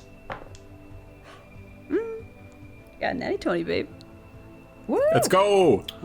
Thank you. Just immediately disintegrate her. Flanking. All right, so that is 1d8 plus 3 plus my sneak attack of the d6. Because of All right. flanking. Because of flanking. So base Fantastic. 6 plus 8 is 14 plus 3. Base 17 plus what is rolled. Jesus Christ. 17 plus 2 plus 5 is plus 24. 24. Oh my goodness. All right. Subtract 24 from that. That is a devastating amount of damage as you come in, and there's just a huge rush of air out as you stab from behind. Oh, whoops, that's not right. Hold on. I can't do math anymore. I think your bandages are unraveling a bit here. She sprung a leak. As you stab, a whole bunch of dust enters the air. You and Bileyg are both within 5 feet. Both take 7 points of poison damage. Oh dear. That's not great. Uh-oh. Do I have a thing about that? A clown too think hard. so. A clown too close to the sun, you guys. Oh, love that for us. Okay. Now it's the hound's turn. Oh. Oh joy. Oh, woo. Good Ooh, he news. goes. The hound is not going to try to breathe fire on you because it's still trying to hold you. So it's just going to make an attack with the bite. Yeah, the hound's mouth is full. Yeah, it's just going to bite you. Here we go. Just a regular +5 to that. That's a crit. Nat 20. How many hit points do you have? Don't ask that question. I got a silvery barbs that, right? Yeah, you do. Yes. Yes. Yeah. All right. Yeah, Oobtaglor, don't answer I'll that roll question. the new one if I'll roll the new one in front of the group. You don't have to tell the DM your hit point total without a lawyer present. Wait. Hold Wait, on. no, you don't have a reaction because it was your turn. Because I did it on my turn. Yeah. Yep. Okay, Yeah. here we go. Oh, So that's gonna be All we got the right. bite No. plus the fire. All right, so the fire is 10 points of fire, Okay. Okay. and then here comes the bite. I have to get there. Yeah, you gotta. That's 9 points of piercing on the bite. Total? That's total? Ow. Sorry, 12, not 9. 12. Okay. Oobtaglor. Hold on. So 10 and 12? So it's 22 total. Yeah. 22. Yeah. Oobtaglor is less than half. Yeah. Oobtaglor cannot survive another one of those. You got a whole turn to get away. All right, that is the end of the Hellhounds. Bileyg, it is your turn, and you're standing face to face with a mummy. In flanking, no less. In flanking, no less. Yeah, okay. I'm gonna just try and take a swing with advantage. Please, dice, please. I would love you for to swing with advantage. I never ask for anything except all the times I roll you, please. Is a 15 gonna hit? 15 will hit. Oh, thank God. Okay. I was about to be devastated. Okay, so that's base 1d8 plus 3, but I am going to use a Divine Smite, which will allow me to Yeah, you deal, are. because this is an undead, correct? Yes. That will Yep. allow me to Yes. deal Undead. 3d8 additional damage, so I will expend my spell slot. Yes. Oh, thank God. Okay. All right. All ones. All ones. Oh, you can speak that into existence all you want, but okay, I don't have enough d8s out, so I'll just roll these 2 twice. It's gonna be this plus 3, so 3 plus, that's 10, so 13 plus, okay, so that's 24. Another 24? Wow. Yeah. You guys And really a lot put of the that's work into this. radiant if any of that does extra damage. Probably not. Not vulnerable to radiant. Tragic. Okay. The thing about the extra damage is that you did an extra D8, not that they're vulnerable, you know? Yeah, which is fair. It'd be double dipping. and let me- Describe this attack. Is this the first time we've seen you hit an undead with a divine smite before? You know, I think it might be. We fought, like, fiends before, but, yeah, I think this is the first time. It's kind of like... You know when a cartoon character gets electrocuted and you can see their whole skeleton? It's a little bit like the X-ray equivalent of that. Ooh. Like the swing, it just blasts golden light through all of the flesh that's left on her body, and you just get a brief, like, the shadow of just her skeleton. And just a little bit of golden light continues to permeate. And I have a bonus action after that, so let me see if there's any spells I can do that would be useful. Let's see. Shield of Faith, I think, is probably the only bonus action spell you've got. Yeah, in the tank. If Oobtaglor was within 30 feet, I could Sanctuary them, and then they'd be really pretty dope. good. Unless I think I missed this the first time I cast Sanctuary. It is dispelled if the warded creature makes an attack, casts a spell, or deals damage, so it doesn't just stay up. But if Oobtaglor is just trying to get away, it would actually be good for them. But, just using escape to try and break a grapple would totally be fine. right, so it'd be great, but the range is only 30 feet, so I don't think I can do that. Yeah, they're still way too far away for that. Yeah, but I will cast Shield of Faith on myself, just to make it a little bit harder to hit me. Boop. Okay. That's everything. Does that complete your turn? Mm-hmm. That brings us to the mummy. The mummy, seeing that the mummy's in a bad spot, lets out that whistle again, and the hound begins to glow from within with fire, and it turns to Bileyg, and she says, Return what was stolen, and your friend will live. Ooh. and she's gonna hold an attack to see if you guys continue attacking her. Would it help if I said you had the wrong ooze? Turns around and just like, mummy jaw extends way too low. It's wearing a mask, but like you can It like pops out below the bottom of the mask. Yeah, pops out. Yeah, it does the classic the mummy jaw thing. I was surprised there were two of them as well, but it is actually the truth. This being a second Oobtaglor is gonna really be a pain in my ass, isn't it? We can't prove it wasn't their evil twin. Let me Did they have a little goatee? The Guardian is going to... The Guardian, that's a multi-attack, has to hold it, can't do any one or the other. Oh, really quick, you did damage to the mummy. I forgot to say, you each take 2 points of poison damage. Okay. From being within 5 The feet leg's of not it. looking so hot. How's Ingrid You holding did up? resist the Guardian until the start of the mummy's next turn, so you can regain hit points now. Oh, good. Because the desiccating slam has worn off. Cool. All right, that brings us to Oob. Yeah. Is it an action to try and escape grapple? It is an action. Okay. You have advantage, and you've got another silvery barbs if you need it. I'm gonna go ahead and roll in front of the group what you need to roll here. You need to hit an 18. Okay. You got it. I think you that's, got it. That's doable. Ooh. Okay. It's a 14 plus plus 3 Acrobatics for or acrobatics athletics? is a 17. I have DM's inspiration from last session. Yes. That's what Okay. And I'm just gonna roll that. So I think you're beats good. it. You only Love need to that. hit the one because makes it Yeah. breaks Yep. it. Makes it beats it beats it. Makes it breaks it. I just invented it. That one's pretty good. I like it. Yeah. Is it gonna be another attack of opportunity though? When you Technically, yes. leave, it will be It will be. Yeah, it will be. Okay, well, I saved the silvery barbs for that, and I'm gonna jet.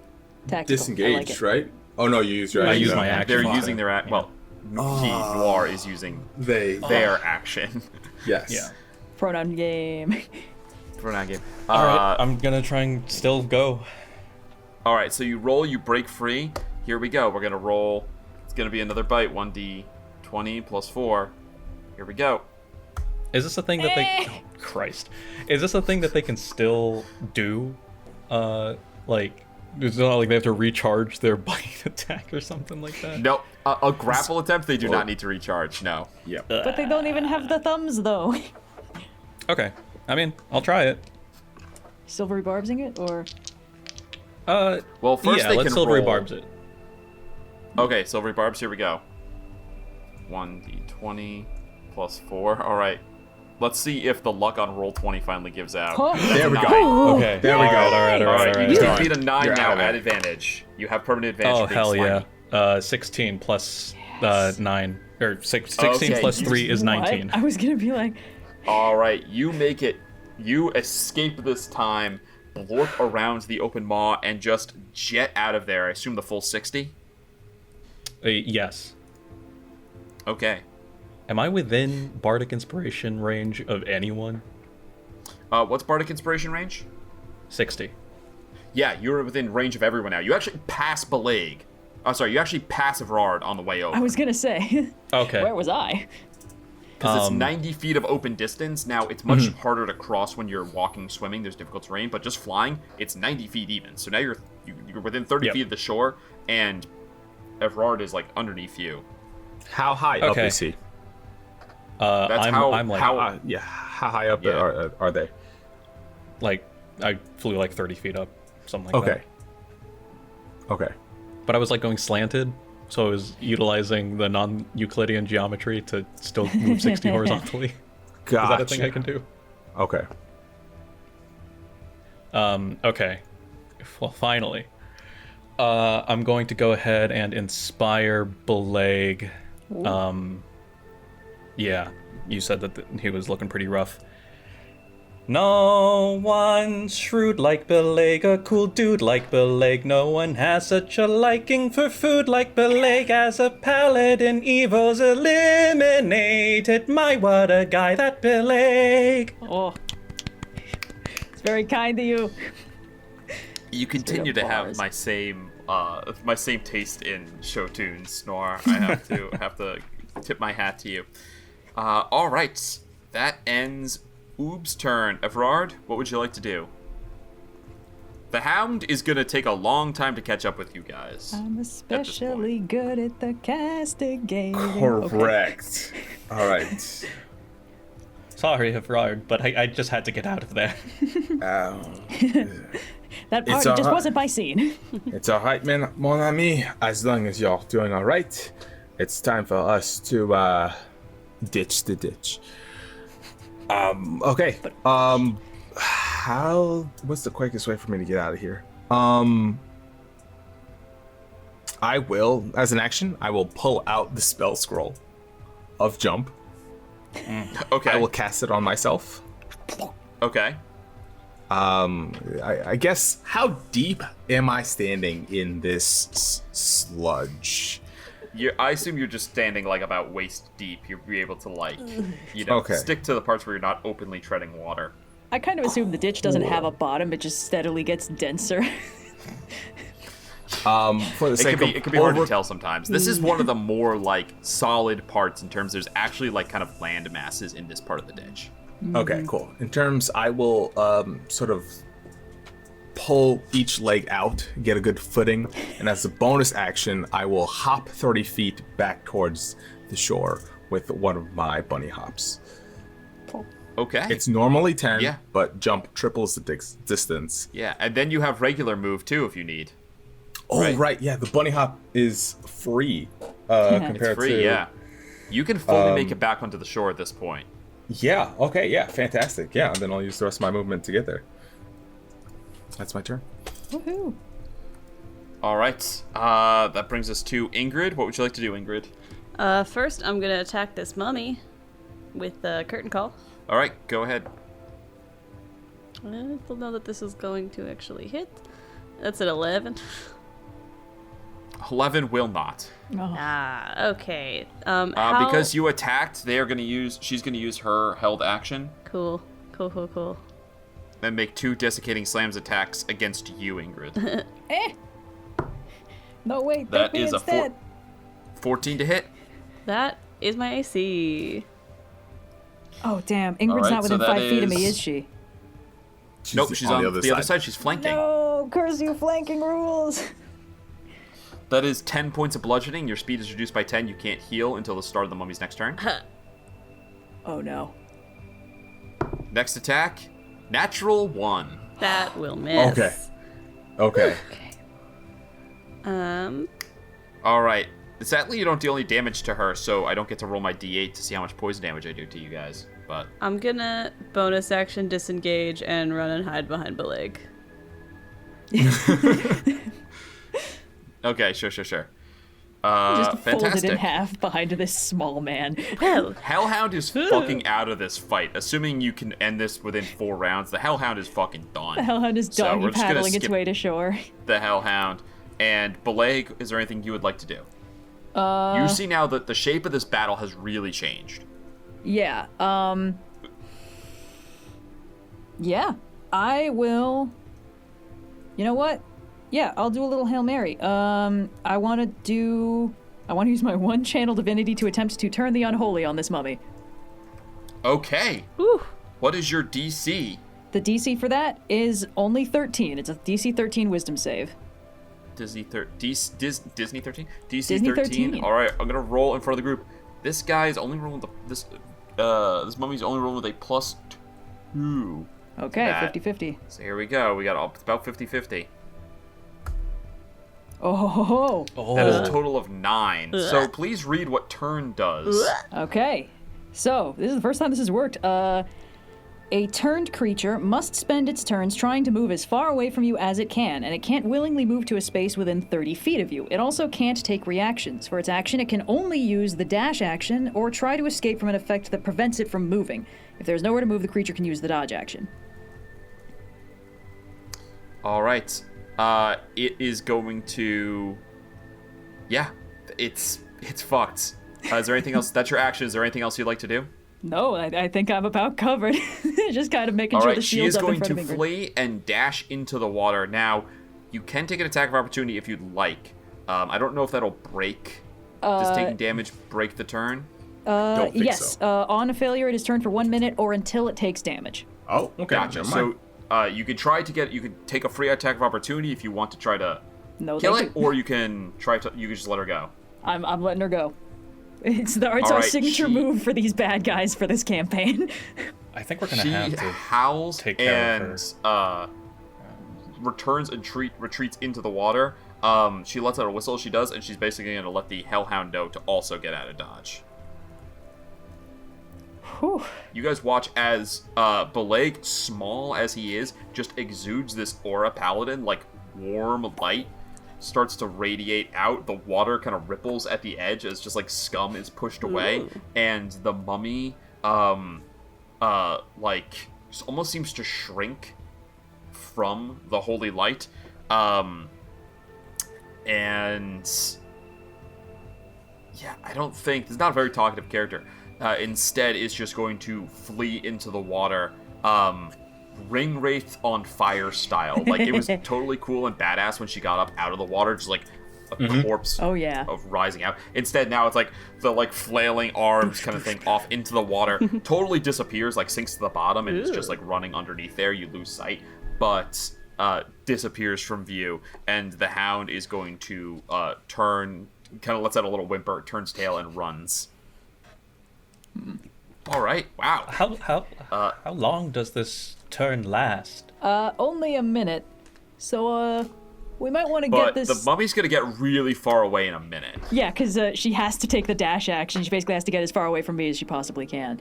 Even so, like, she's not gonna stop hunting us, is she?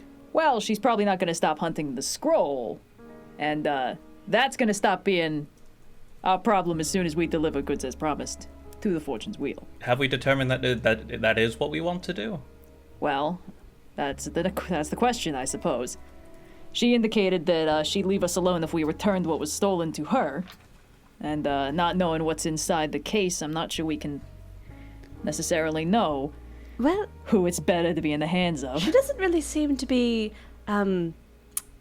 pursuing the people who stole it so much as the object itself. And personally, I'd be very okay with just giving it over to whoever at the Fortune's Wheel and making it their problem. That is the job. That is the job. Okay. All right. Am I to assume you guys are heading to the Fortune's Wheel? I wrote a little song about what we just did, if you guys want to hear it. It didn't really come up, but I thought it could be fun. I'm always in the mood for a song. As always, I am all ears. And I will slowly help Oop get their armor back on and make sure they're cleaned off from the ditch. Well, As just best in as case possible. it comes up back around to combat. Oobtaglor, this one's for you. And I'm going to inspire Oobtaglor. Oob was down in the ditch early on in the fight when their eyes beheld our desired sight. A long scroll case sparkled in the light when suddenly, to their surprise, the mummy's back. It's time for a fight, the mummy's back. Her dog went in for a bite, the mummy's back. Our paladin brought the light, the mummy's back. And now it's gone to flight. Ah, ooh. Thank you. Bravo. You couldn't ask I am for a always finer astounded song. how Very quickly good, you very can come up good. with these. Merveilleuse. Whew. Let's book it. All right. Yeah, I know that turn's not gonna last, but Hopefully it'll last just enough to deliver said package and... Yeah. Make it not Well, I our suppose that is problem the anymore. Then, without any further ado, you guys head off to the Fortune's Wheel. while we're going, I'll do a couple lay on hands just in case for Yeah. Any hit points Yeah. you'd like to apply to anyone? Yeah, I've got 15 to divvy up. Oobtaglor, you took like 22, right? Yes. Okay. I'll give you 10. Ingrid? I have 8 hit points. Okay. I have some cure wounds I can give out. Okay. Yeah, I'll give Oob 10 and Ingrid 5. And Thank that is you. me out for the day. I will roll a d8 for who still needs some. Bileyg, you didn't give any to yourself. That is correct. I have 9 hit points, but I started out with 28, so this isn't terrible. Absolutely not, monsieur. Okay, that's good. 9. Oh, thank you. So what do you guys think is in the case? Oh, that's a good question. I do not. Is it not a scroll? I mean, it could be again, like a deed to some land in the plane of fire. Could be something like that. something tells me it's best that we do not know. Doesn't mean it's less fun. It's just like I mean, a game. like a quick lockpick wouldn't hurt, would it? No. I mean, speculative. I'm just gonna say, Oobtaglor, this thing was in the hands of professional thieves for like a week, and if they couldn't crack it open, I'm gonna assume that we probably can't. I suppose. Not to stymie would your you- ambitions, though. If you want to give it a shot, I'm not gonna tell you no. I certainly can't do it. Would you all indulge me for a moment, however? Oh. I'm just gonna do it anyway. I'll use my performance of creation. I can create one non-magical item of my choice, a maximum value of 80 gold pieces. Can I try and create an identical looking scroll case with like less precious metals that would still sum up to... You absolutely can make one that looks less precious. What's the total gold value? 80 gold. 80? So yeah, you can make one that looks the same to the untrained eye, but is going to be like, there's gems and stuff in here. So basically, you Sure. just put like glass beads in there. So Yeah. anyone who knows what Cubic they're looking zirconia. for will probably be able to tell the difference. But someone could always be deceived by it. It's definitely very similar. Okay. I'll keep this just in case the mummy comes back for us, thinking that we haven't given it back. How discerning can a mummy be, you know? It's a little costume, but I like the Just idea. drop it on the street outside. Be like, yeah, she'll just find it and then we'll be done. Perhaps I was wrong in assuming that she has some sort of magical bond with whatever's in the case and can therefore track it, but... She needed us to track it, did she not? You know what? That's an excellent point. I mean, it couldn't hurt, I guess. You know, we could also use this to try and trick the guy, the Leonin. I think that is much more likely to backfire. Yes. Given how much that charming fellow knew about all of us, he probably saw you do that just now. And not to connect too many dots on the board here, but your double ooze, as it were, was also doing a bit of a heist from the City of Brass, and I'm just saying, it seems like this can't possibly be coincidental, so the less that we have to tie us directly to Brass, the better. I like having the decoy for the mummy, but Shemeshka can have the real deal, and that's her problem. Fair enough.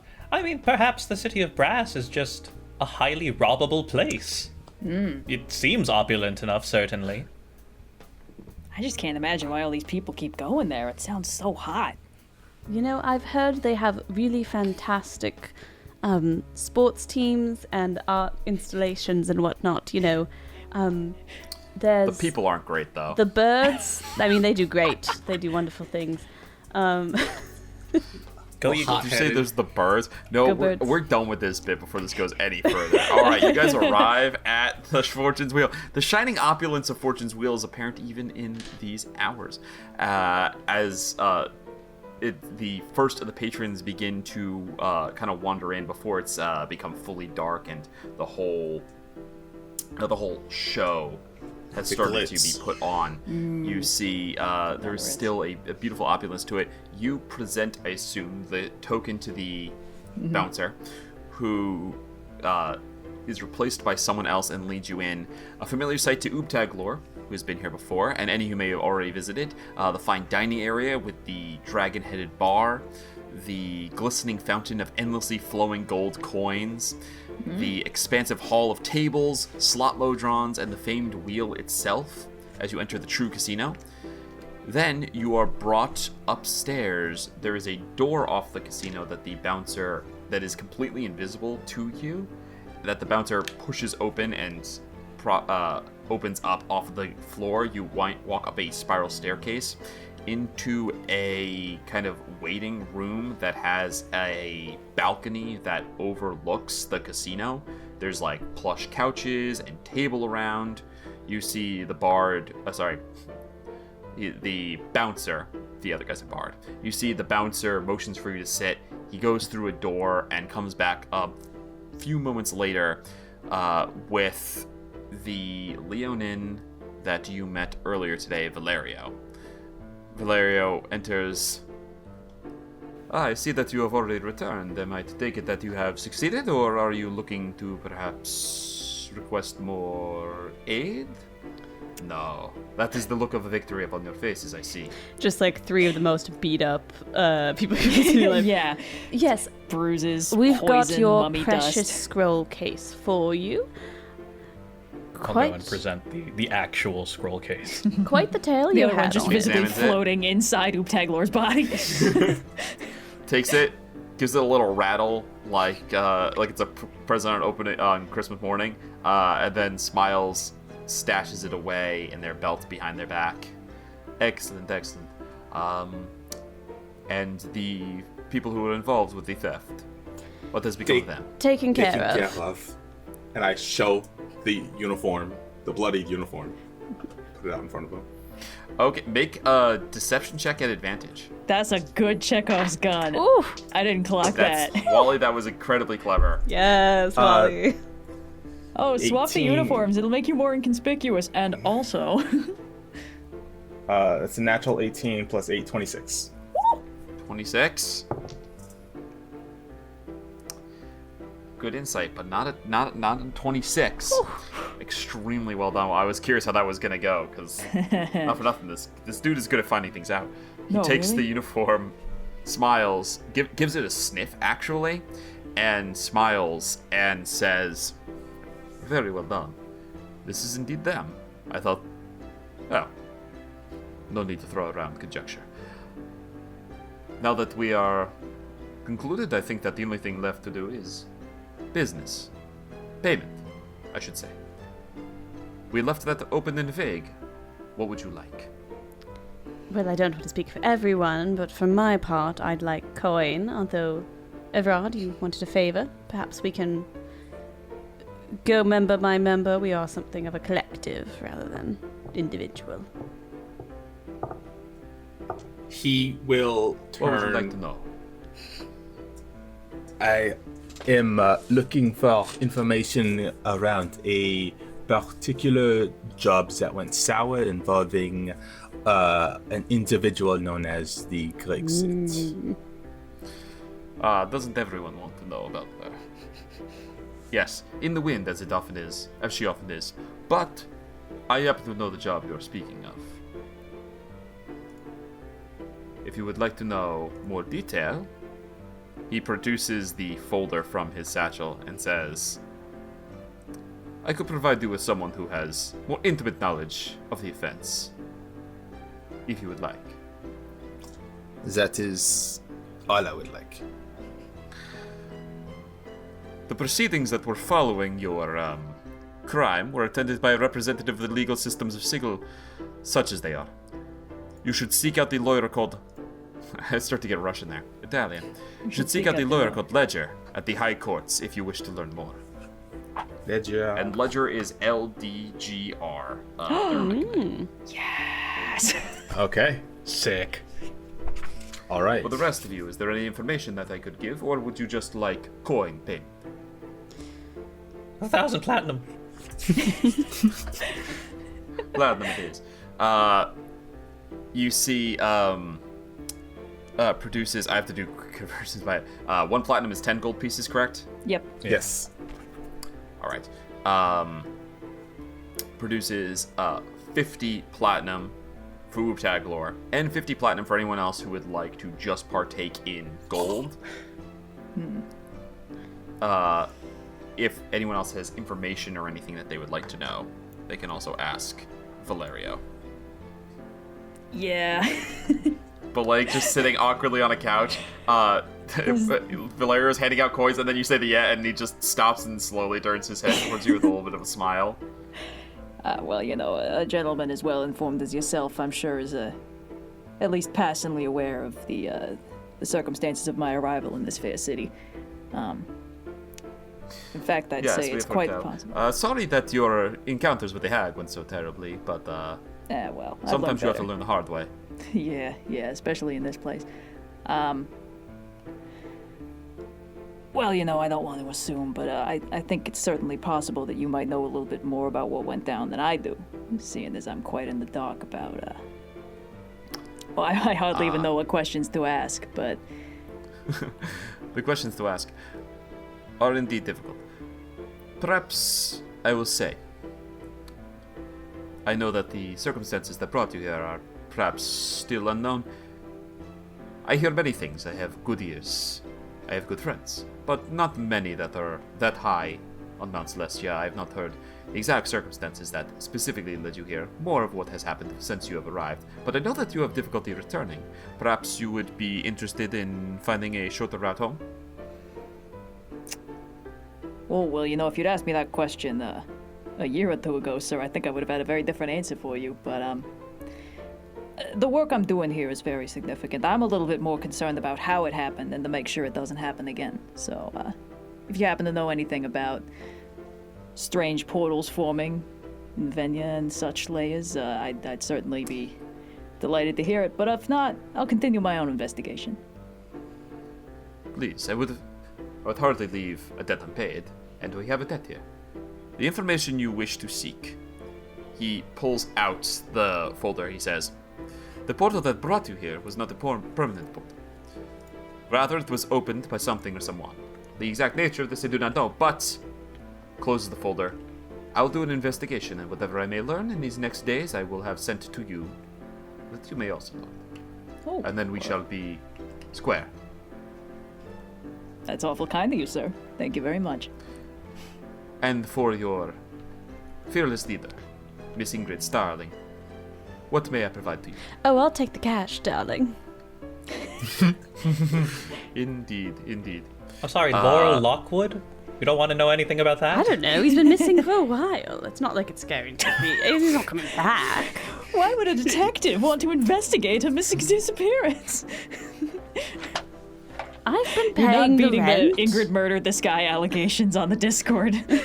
That's their problem. I know what I did or did not do.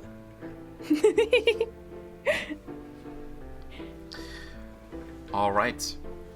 Then, with no further ado, I think we've come to the end of our adventure. Everyone has received payment. Is there anything else you would like to do before you are escorted out of the Fortune's Wheel? Should we let this guy know about the mummy, or should we just assume he probably knows about the mummy? Probably, actually, we should probably, just make sure the mummy isn't. By the by, coming back. we were hounded in our investigation by, well, a hellhound and its mummy owner, presumably from the city of Brass. So if you... Ah, you're talking of one of the dowsers. In all It seems that the likelihood. Potente Incandescence assassins have been after you and you survived. This is very impressive. We will have to rely on you for future work. Well, just try not to send any mummies after us, if you could. Never. We know better than to waste a potential useful asset.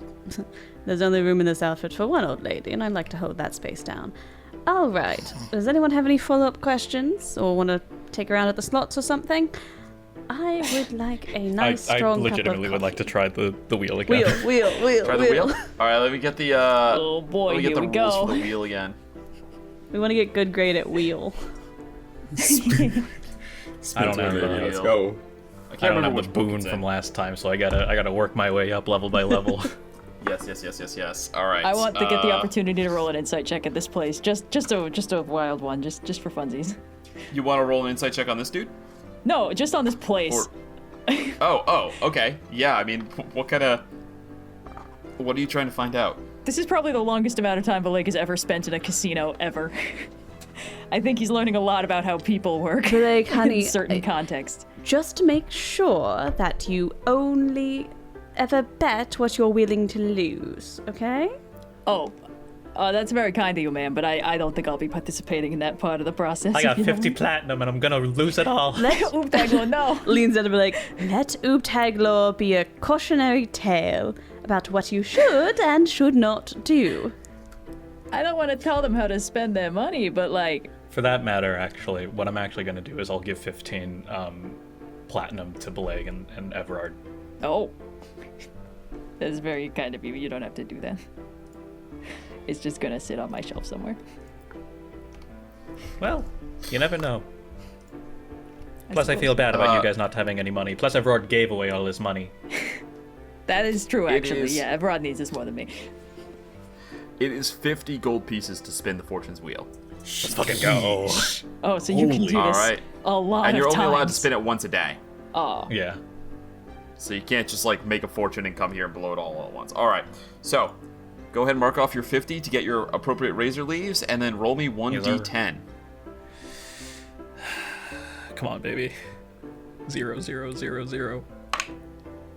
8. 8. You spin the wheel and you get a tentacle. God damn it. Excuse me? You are presented with the still writhing tentacle of a mind flayer. It's sticky. Ugh. Can I put it on me? Can I like graft it to me? Oobtaglor, please. You're not like you don't have don't like like a this like a conversation. weird mad You just, science like, get lab. to It's just that stick you it can stick somewhere. it in Why your does this body, keep but it's happening? just it's not your tentacle. I'll put it as a, A bold nose. sentiment from Miss give me more goop from all of our fallen foes. I did not attach the goop to me, though.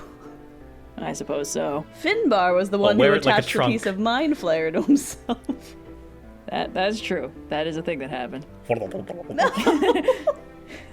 This guy, you are not allowed to store that thing in the office. Let's go 5. No. I'll put it like at the end of my arm and just be like, high 5. I won. Hi, sucker. All right, so you've got Meech, and Oobtaglor has this tentacle, which means I think it's Evrard and my turn next time to find a little friend. I don't want to quantify the tentacle as a friend in the same way that I do not want to quantify the giant house-sized mimic as a friend. Oh, that's true. I suppose Evrard already has a friend. Oh, and I've got swords, so, we're all good. We are... DM, can I roll just a general what's the vibe on this place insight check, just for funsies? Yeah, roll. What's the vibe insight check? Vibe check. 12. Canto Bite? Yes. Yeah, it's like that. There's people in here hoping to make there's a lot of people who think they're temporarily embarrassed millionaires who are trying to make it big here. So there's a lot of like wealthy people spending a lot of money because it's fun, but there's also a lot of people in here hitting those Modron slots who are like, they're the regular people of Sigil who are like, today's my day, I'm gonna break out of this mundane cycle. But the vibes are good in the sense that it's very cool in here, and they're also rancid in terms of like all the money that is being siphoned off. Yeah, the more Bileyg thinks about this place, the less he likes it, but that's okay. All right. Oobtaglor Is there just anything walks up to else? Bileyg Any with other the business you'd like to tentacles attend sticking out of their head? Instead of going back to Bileyg's, I think Evrard's just gonna go back to the prison, spend the night there. Oh. Okay. Harlan welcomes you in, and as he gives you a cot and some bland but warm soup, he pulls up a chair and says, "Would you like to talk about it?" No, not really. Just for tonight, I need to know what it feels like to ask for atonement. I feel like I haven't really been doing the greatest job at cleaning up some of the things that I've done. Still not sure I deserve it. One night at a time, though. First step is questioning whether or not you do. Second step is realizing everyone does. Oh. Bed's is yours as long as you want it. I appreciate it. Good night. And Harlan will step out. Anything else? Then we will end the episode returning back to the Fortune's Wheel. Valerio, after you are gone, returns back down the hall, walks through a long series of hallways, some doors, before he gets to the largest one at the end. Knocks, enters, walks into a large desk, places the box upon it, and says, "Your instincts were right. They were most useful. The connections to the Knights of the Post most certainly sped up this case in allowing us to not have to waste any more manpower trying to obtain the stolen item." You see, she says, very good work, Valerio. Please, leave us now." Valerio bows, walks out.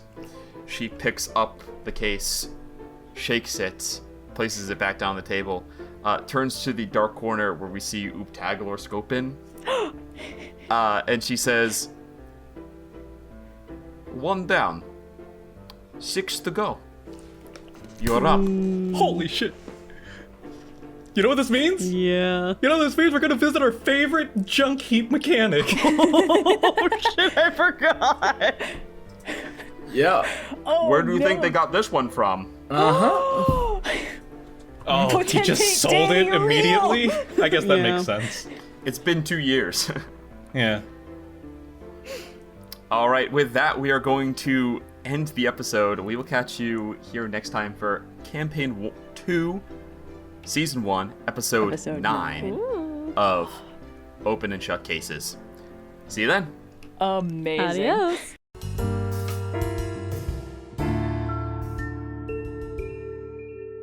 Thanks so much for listening to this week's episode of Open and Shut. a Rolling with Difficulty campaign.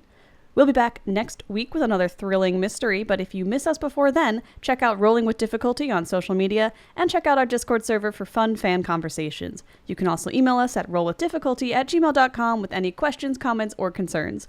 If you enjoyed the show, please rate us and leave a review on your preferred podcast platform, subscribe to our YouTube channel, and if you really enjoyed the show, consider becoming a patron for even more exclusive benefits like access to monthly bonus content created by all of our lovely cast. You got all that, Berks? Perfect. Then we'll catch you out on the streets of the cage.